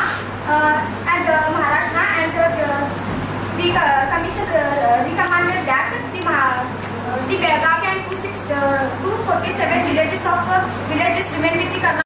ಆ ಪತ್ರದೊಳಗಡೆ ಏನಿರ್ತದೆ ಅಂತಂದ್ರೆ, ಚೋಳರ ಕಾಲದಿಂದಲೂ ನೀವು ಮದ್ರಾಸಿನವರು ಈ ನೀರನ್ನ ಉಪಯೋಗಿಸ್ತಾ ಬಂದಿದ್ದೀರಿ, ನೀರಾವರಿ ಸೌಲಭ್ಯವನ್ನು ಪಡೆದುಕೊಂಡು ಬಂದಿದ್ದೀರಿ. ಹೀಗಾಗಿ ಮೈಸೂರಿನ ಹೊಸ ನೀರಾವರಿ ಸೌಲಭ್ಯಗಳ ಯೋಜನೆಗಳನ್ನು ನೀವು ತಲತಲಾಂತರದಿಂದ ಅನುಭವಿಸಿಕೊಂಡು ಬರುತ್ತಿರುವ ಯೋಜನೆ ಹಕ್ಕುಗಳಿಗೆ ಧಕ್ಕೆ ಉಂಟು ಮಾಡುತ್ತದ ಎಂಬುದು ಮದ್ರಾಸಿನ ಆಕ್ಷೇಪಣೆ ಆಗ್ತದ.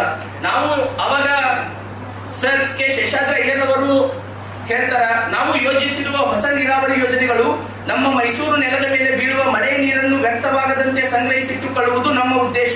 ನಮ್ಮ ನೆಲದ ಮೇಲೆ ಬೀಳುವ ನೀರಿಗೆ ಸಹಜವಾಗಿ ನಮಗೆ ಹೆಚ್ಚು ಹಕ್ಕು ಮತ್ತು ಅಧಿಕಾರವಿದೆ. ನಮ್ಮ ಗಡಿಯಿಂದ ಹೊರಗೆ ಹುಟ್ಟಿದ ನೀವು ತಂಜಾವೂರಿನ ರೈತರು, ಮದ್ರಾಸಿನ ರೈತರು ಇದಕ್ಕೆ ಹಕ್ಕುಳ್ಳವರಾಗುವುದಿಲ್ಲ. ಯಾಕೆಂದರೆ ಮೈಸೂರು ಕಾವೇರಿ ನೀರನ್ನು ಸಂಗ್ರಹಿಸಿಕೊಂಡು ಯಾವಾಗ ಅಸಮರ್ಥ ಆಗ್ತದಲ್ಲ, ಅವಾಗ ನೀವು ಮದ್ರಾಸಿನ ರೈತರು ಈ ಕಾವೇರಿ ನೀರಿನ ಮೇಲೆ ಹಕ್ಕನ್ನ ಪಡೆದುಕೊಳ್ತೀರಿ ಅಂತ ಹೇಳ್ತದ.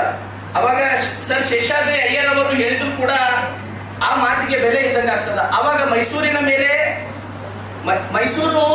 ಮೈಸೂರು ಪ್ರಾಂತದಲ್ಲಿ ಅರಸರ ಆಳ್ವಿಕೆ ಇರ್ತದ. ಮದ್ರಾಸ್ ಒಳಗಡೆ ಬ್ರಿಟಿಷರ ಆಡಳಿತ ಇರ್ತದ.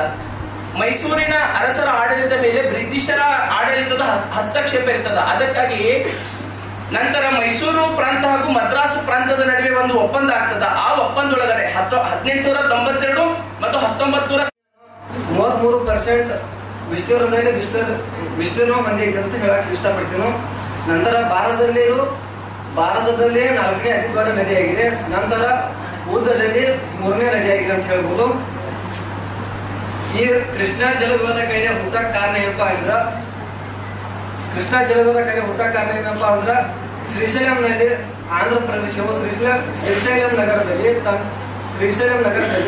ಜಲ ವಿದ್ಯುತ್ ಸ್ಥಾಪನೆಯನ್ನು ಮಾಡ್ತಿದೆ. ಅದರಿಂದ ನೀರಿನ ಒತ್ತಡ ಕಡಿಮೆ ಆಗ್ತೈತಿ. ಆದ ಕಾರಣ ಈ ವಿವಾದ ಪ್ರಾರಂಭ ಆಗ್ತೈತಿ. ಅದ್ರ ನಂತರ ಇರುವ ಕೃಷ್ಣಾ ಜಲ ವಿವಾದ ಕಾಯ್ದೆ ಪ್ರಶಸ್ತಿ 1 ಅಂದ್ರೆ ಸ್ಕೀಮ್ ಎ, ಸ್ಕೀಮ್ ಬಿ. ನಂತರ ಮತ್ತ ಕೃಷ್ಣಾ ಜಲ ವಿವಾದ ಕಾಯ್ದೆ ನ್ಯಾಯಮಂಡಳಿದಾಗ ನ್ಯಾಯಮಂಡಳಿ ಯಾರಾಗೈತಿ. ಅದ್ರ ನಂತರ ಆಂಧ್ರ ಪ್ರದೇಶದ ಬೇಡಿಕೆಗಳು ಆಗ್ತಾವು. ಅದ್ರ ನಂತರ ತೆಲಂಗಾಣ ತನ್ನ ಬೇಡಿಕೆಗಳನ್ನು ಕೇಳ್ತೈತಿ. ಅದ್ರ ಫಸ್ಟ್ ಒಂದು ಕೃಷ್ಣಾ ಜಲ ವಿವಾದ ಕಾಯ್ದೆ ನ್ಯಾಯಮಂಡಳಿ ಫಸ್ಟ್ ಒಂದಾಗ ಹೇಳ್ಬೇಕಂದ್ರ ಇದನ್ನ ಬಚಾವತ್ ಆಯೋಗ ಪರಿಶೀಲನೆ ಮಾಡಿದರೆ ತದನಂತರ 1973ರಲ್ಲಿ ತನ್ನ ತೀರ್ಪನ್ನು ನೀಡಿತು. ಯಾವಾಗ ಇದಾಗಿದೆ ಪ್ರಾಬ್ಲಮ್ ಹುಟ್ಟೈತೆ ಅಂದ್ರ 1969 ಹಿಡಿದು ಅದ್ರದ್ದು ತದನಂತರ ಕರ್ನಾಟಕಕ್ಕೆ 911 TMC ಕೊಡಲಾಗ್ತೈತೆ. ಮಹಾರಾಷ್ಟ್ರಕ್ಕೆ 660 TMC ಕೊಡಲಾಗ್ತೈತೆ. 2013 ನವೆಂಬರ್ 29ರಂದು ತೀರ್ಪು ಕೊಡ್ತಾರೆ 2013. ಆದ್ರೆ ಇದ್ರಾಗ ಯಾವುದು ಬದಲಾವಣೆ ಆಗಿರೋದಿಲ್ಲ. ವಿಶಾಲ ನೀರಿನ ಬಳಕೆಯು ಈ 3 ರಾಜ್ಯಗಳಿಗೆ ಹಂಚಿಕೆ ಮಾಡೋದಿಲ್ಲ. ಕಂಪ್ಯೂಟರ್ ಈಗ ಹೇಗೆ ನಾವು ಕಾವೇರಿ ನಮ್ಮದೈತೆ ಅಂತ ಹೇಳಿ ಇದು ಮಾಡ್ತೀವಲ್ಲ, ಉತ್ತರ ಕರ್ನಾಟಕಕ್ಕೆ ಬಂದ್ರ ಕೃಷ್ಣನು ನಮ್ಮದೈತೆ ಅನ್ನೋ ಮನೋಭಾವನೆ ಇರಬೇಕು ಕರ್ನಾಟಕ ಜನತೆ. ಉಲ್ಲೇಖಿಸಿದಂತೆ ಬೆಳಗಾವಿ ಗಡಿ ವಿವಾದ ಯಾವ ರೀತಿ ಇದೆ ಅಂತ ನೋಡೋಣ. ಮೊದಲ ಮಹಾಜನ ವರದಿ ಅಂದ್ರೆ ಏನ್ ನೋಡುದು. ಮಹಾಜನ ವರದಿ ಎಂದರೆ ಕರ್ನಾಟಕ ಮತ್ತು ಮಹಾರಾಷ್ಟ್ರ ರಾಜ್ಯಗಳ ನಡುವೆ ಗಡಿ ವಿವಾದ ಬಗ್ಗೆ ಪರಿಹರಿಸಲು ನೇಮಕವಾದ ಒಂದು ಸಮಿತಿಯಾಗಿದೆ.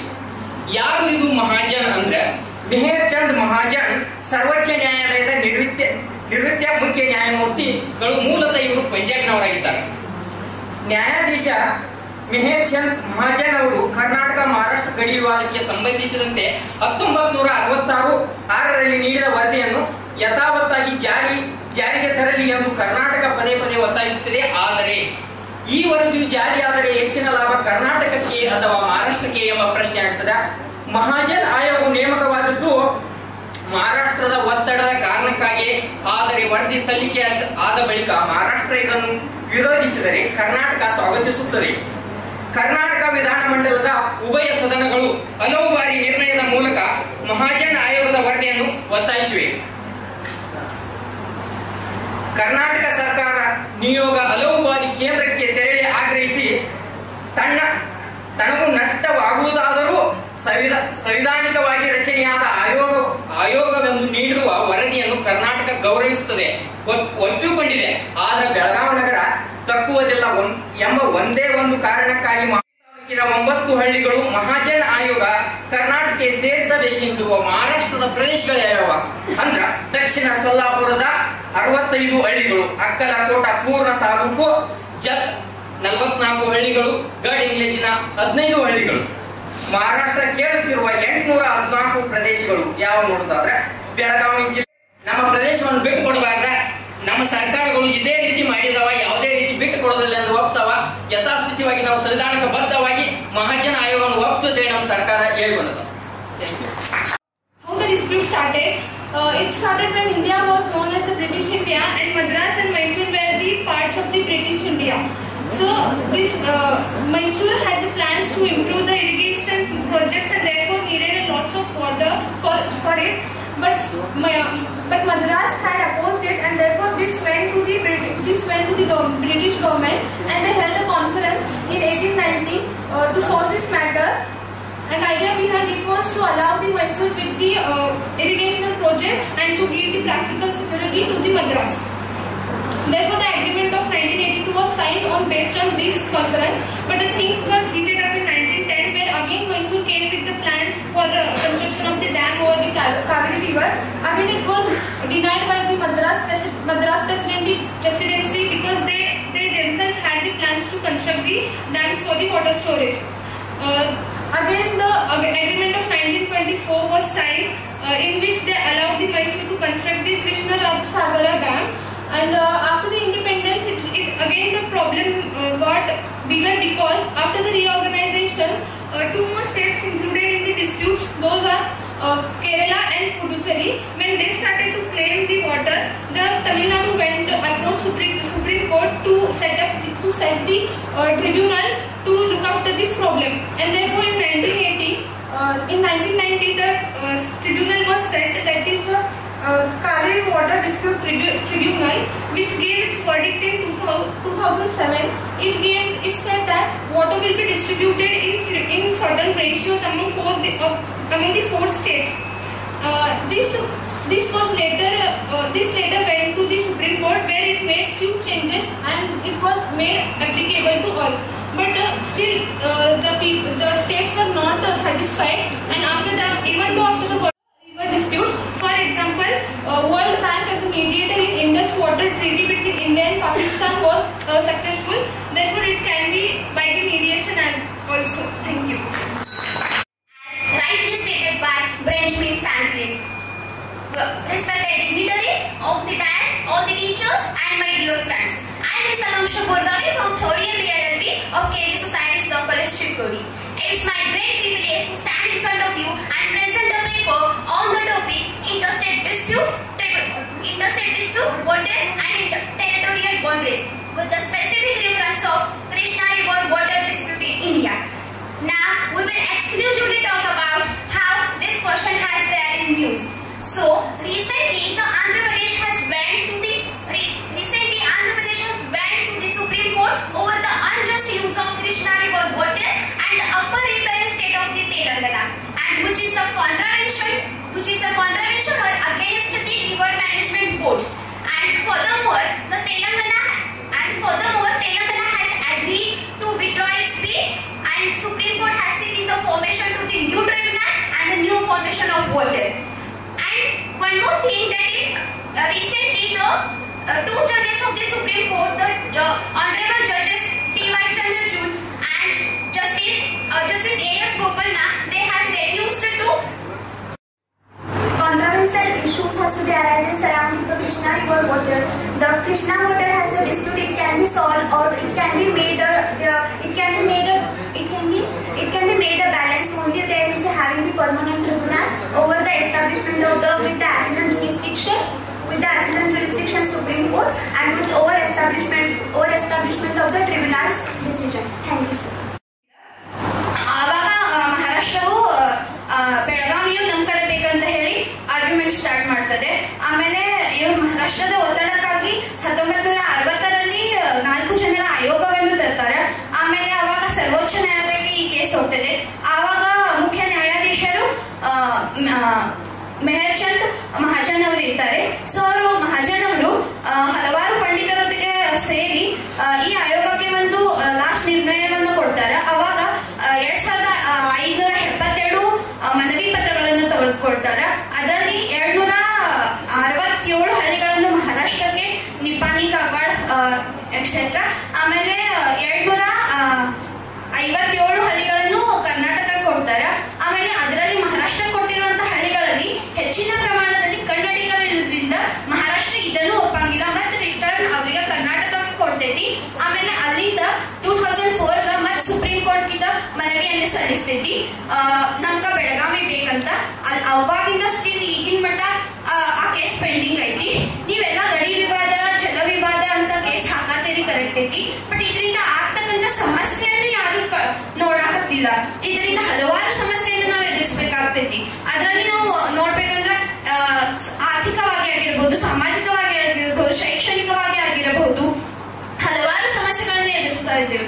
ಅದ್ರಾಗ ನಾವು ಒಂದು ಎಕ್ಸಾಂಪಲ್ ಹೇಳ್ತೇನೆ, ಬಿಕಾಸ್ ಟೈಮ್ ಕಮ್ಮಿ ಐತಂತ.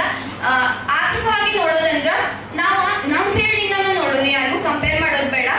ಈ ಕೇಸ್ ನಡೆಸಬೇಕಾದ್ರ ಪರ್ ಡೇ 60 lakh rupees ಖರ್ಚು ಮಾಡ್ಬೇಕಾಗ್ತೈತಿ. ನಮ್ government per day 60 lakh rupees ಖರ್ಚು ಮಾಡ್ಬೇಕಾಗ್ತೈತಿ. ಬಿಕಾಸ್ ವಕೀಲರು ಬರ್ಬೇಕು, ಅವ್ರಿಗೆ ಲಕ್ಷಗಂಟ್ಲೆ ಕೊಡ್ಬೇಕು, ಆಮೇಲೆ ಅವ್ರದ್ದು ಇದೆಲ್ಲ ಅರೇಂಜ್ಮೆಂಟ್ ಮಾಡ್ಬೇಕು. ಹಿಂಗಾಗಿ 60 lakh rupees ಕೊಡ್ತೈತಿ. ಹಂಗಂದ್ರೆ ನಾವು ಹೆಚ್ಚು ದುಡ್ಡು ತಗೋದೇವ ಅಂತಲ್ಲ, ನಾವು ಕಲ್ತಿದ್ದೇವು, ನಾವು ತಗೋರ ಆದ್ಮೇಲೆ ಬೇರೆ. ಬಟ್ ಈ ಗಡಿ ಜಲ ವಿವಾದ ಅನ್ನತೇವಿ, ಬಟ್ ಎಷ್ಟ್ ಏನೇನ್ ಆಗತೈತಿದ್ರಿ ಹಿಂದಂತ ನೋಡ್ರಿಲ್ಲ. ಏನಾಗತೈತಿದ್ರಿ ಹಿಂದ ಇದು ಒಂದು ಆರ್ಥಿಕ ಸಮಸ್ಯೆ ಆಯ್ತು. ಇದ 60 ಲಕ್ಷ ಎಲ್ಲರೂ ಬೇರೆ ಕಡೆ ಇನ್ವೆಸ್ಟ್ಮೆಂಟ್ ಮಾಡಿಲ್ಲ, ಏನೇನ್ ಆಗ್ಬೋದು ಅದರಿಂದ. ಇದು ಆರ್ಥಿಕವಾಗಿ ಆಯ್ತು. ನಾವು ಎಜುಕೇಶನಲ್ ಶೈಕ್ಷಣಿಕವಾಗಿ ನೋಡ್ಬೇಕಂದ್ರ ನಿಮ್ಗ ಈಗ ಬೆಳಗಾವಿ ಇರ್ಲಿ ಬಿಡ್ರಿಲ್ಲ, ಕರ್ನಾಟಕನಾಗ ಈಗೆಲ್ಲ ಅಡ್ಜಸ್ಟ್ಮೆಂಟ್ ಆಗೈತಿ. ಮತ್ತ ಅವ್ರಿಗ ಮಹಾರಾಷ್ಟ್ರನಾಗ ಹಾಕ್ತೇನಂತೀರಿ, ಮಹಾರಾಷ್ಟ್ರ ಹುಡುಗೋದ್ ಎಜುಕೇಶನ್ ಏನಾಗ್ಬೇಕ ಮತ್ ತಗೋತೀರಿ. ಅವ್ರ ಪಾಪ ಪ್ರೈಮರಿ ಕನ್ನಡ ಇರ್ತೈತಿ, ಈಗ ಹೋಗಿ ಮಹಾರಾಷ್ಟ್ರ ಆಗ್ಬೇಕು. ಎಷ್ಟೆಲ್ಲ ನಮ್ಮ ನೀವ ಹೇಳ್ತೀರಿ ಮತ್ತ ಮಕ್ಕಳ ನಾಡಿನ ಪ್ರಜೆಗಳಂತ. ಅವ್ರ ಶೈಕ್ಷಣಿಕ ನೋಡ್ರಿ, ಈಗ ಗಡಿ ವಿವಾದ ಅಂತ ಬಸ್ ಬಂದ್ ಮಾಡ್ತೀರಿ, ಏನಾಗ್ತೈತಿ? ಅವ್ರ ಆ ಕಡೆ ಹೋಗೋದಿಲ್ಲ, ಈ ಕಡೆನೂ ಹೋಗೋದಿಲ್ಲ, ಎಷ್ಟು ತ್ರಾಸ ಆಗ್ತೈತಿ ಮಂದಿಗೆ. ಅದ್ರ ಸಮಸ್ಯೆ ಕಡೆ ನೋಡ್ರಿ. ಈ ಗಡಿ ವಿವಾದ ಆಗ್ಲಿ, ಜಲ ವಿವಾದ ಆಗ್ಲಿ, ಇದೆಲ್ಲ ಏನೂ ನಮ್ದಲ್ಲ. ಜಲನೂ ಬಂದಿದ್ದು ನೈಸರ್ಗಿಕವಾಗಿ, ಈ ಎಲ್ಲ ಆಸ್ತಿನೂ ಕೊಟ್ಟಿದ್ದು ನೈಸರ್ಗಿಕವಾಗಿ.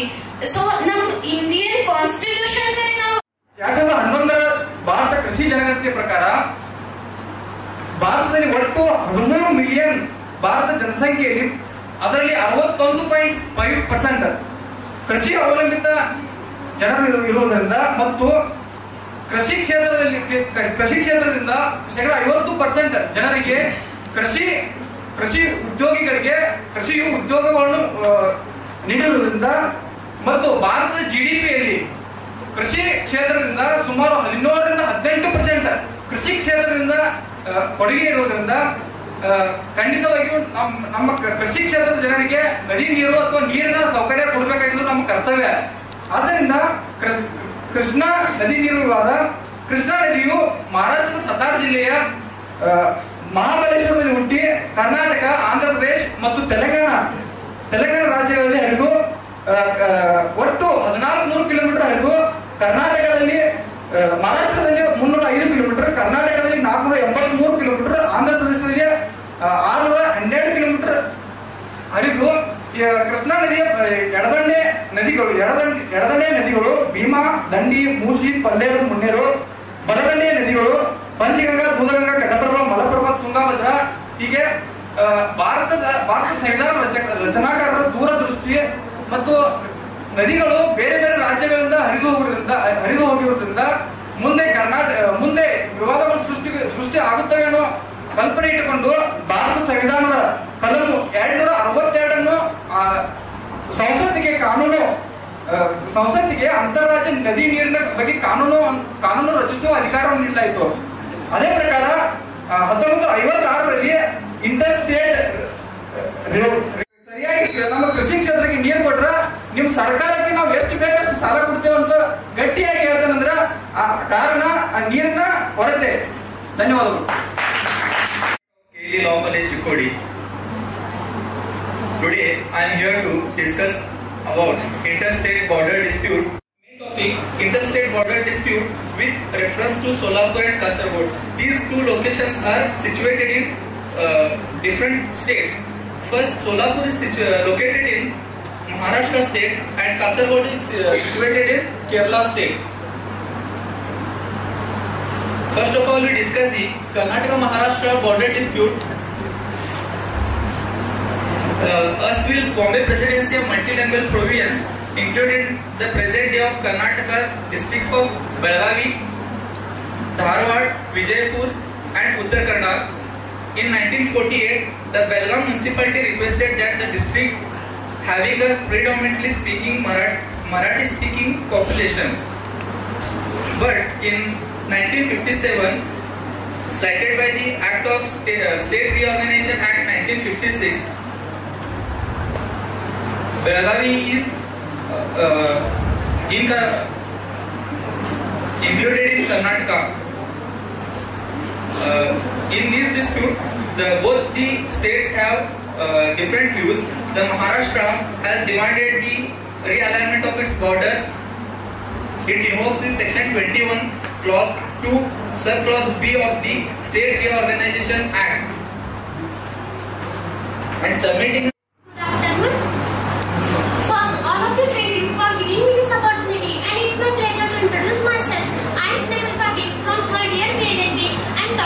Going to talk about the constitutional provision regarding interstate border disputes. First of all,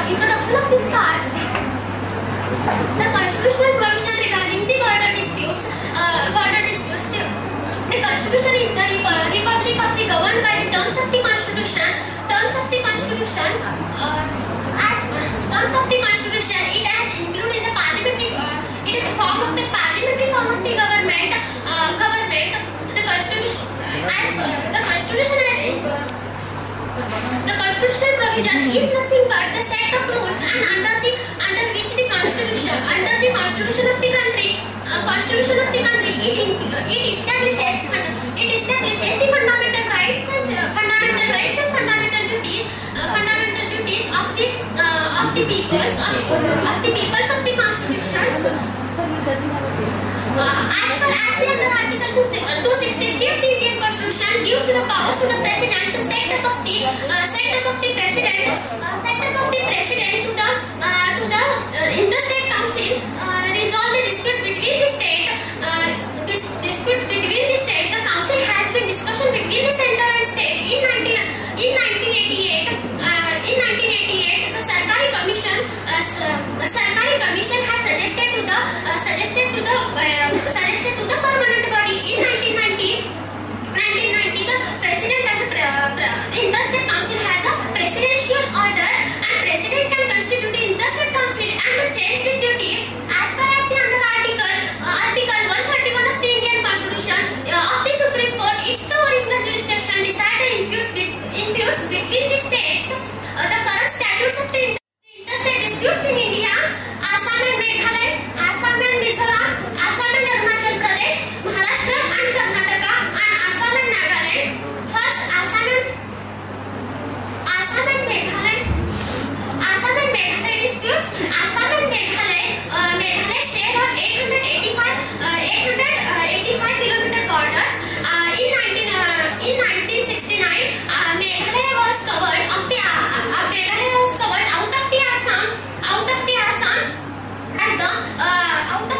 and 1970 Meghalaya was the flash following of the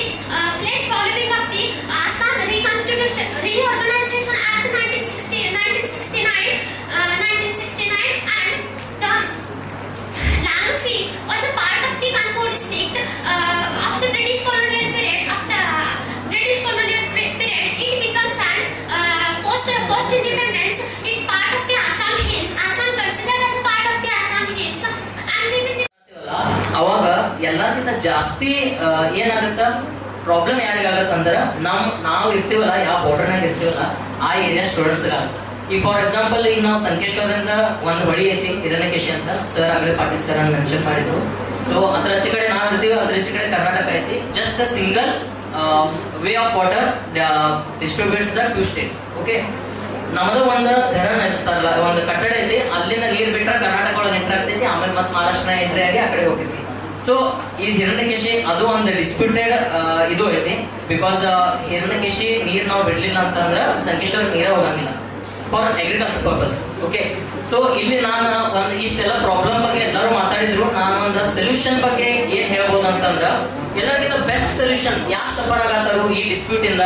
for example ಈಗ ಬೋರ್ಗಾಂವ್ ಒಂದ್ ಐತಿ, ಇಸಲ್ಕರಂಜಿ ರೋಡ್ಗ, ಅಲ್ಲಿಂದ ಸ್ಟೂಡೆಂಟ್ಸ್ ಎಲ್ಲಿದಾರು ಡಿಪೆಂಡೆಂಟ್ ಇಸಲ್ಕರಂಜಿ ಮೇಲೆ ಇದಾರು. ನಮ್ ಸೈಡ್ ಸ್ಟೂಡೆಂಟ್ಸ್ ನಿಪ್ಪಾನಿ ಚಿಕ್ಕೋಡಿ ಈ ಕಡೆ ಇದಾರು.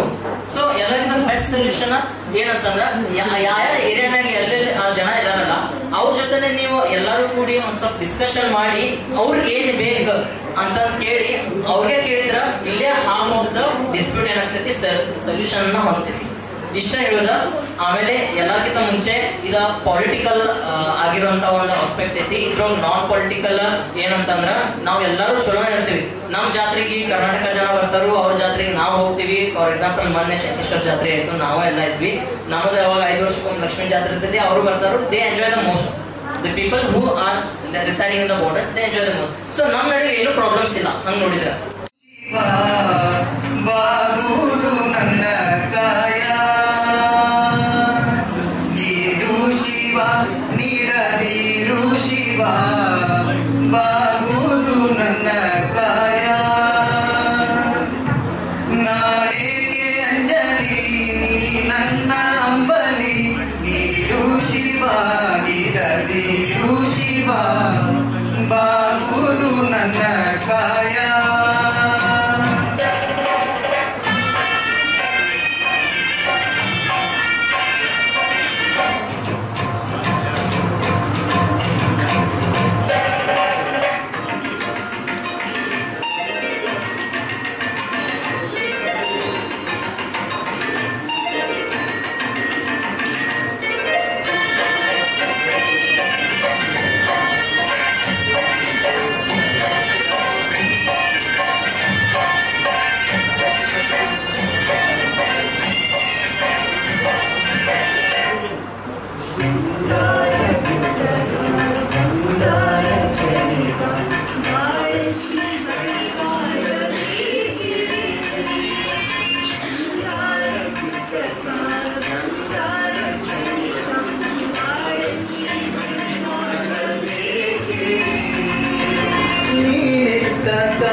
5 ಜನ. ಸೊ ಈ ಬೈಫರ್ಕೇಶನ್ ಯಾಕೆ ಹೇಳ್ತಿದ್ದೀನಿ ಅಂದ್ರೆ ನೀವು ವಿಷಯ ಆಯ್ಕೆ ಮಾಡುವಾಗ ಈಗ ಯಾರು ಹೇಗೆ ಮಾಡ್ಕೊತಾ ಇದ್ದೇವೆ ಅಂತ ಹೇಳ್ಬೇಕು, ನೋಡ್ಕೊಂಡು ಮಾಡಬೇಕು. PPT ಬಳಸ್ಕೊಂಡವರು 4-5 ಜನ, ಕೆಲವರು ಸಮಯವನ್ನ ಸರಿಯಾಗಿ ಬಳಸ್ಕೊಳ್ಳಿಲ್ಲ, ನೇರವಾಗಿ ಮಾತಾಡ್ತಾ ಇದ್ರು. ಸಮಯ ಅಲ್ಲಿ ಆಗಿದೆ ಅಂತ ಹೇಳಿದ್ರು ತಮ್ಮ ಮಾತು ಮುಗಿಸ್ತಿರ್ಲಿಲ್ಲ. ಯಾಕೆ ಸಮಯ ನಿರ್ಬಂಧ.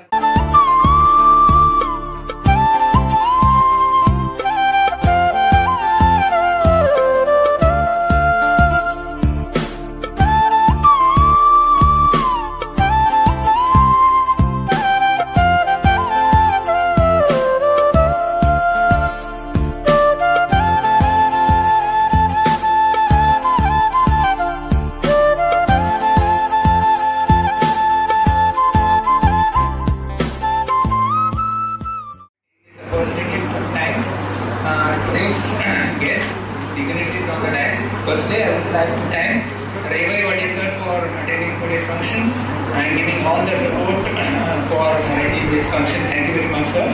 And I also take this opportunity to thank Ravi Vadi sir for accepting our request to be the sole person of today's workshop. Thank you very much, sir. I would like to take this opportunity to thank Advocate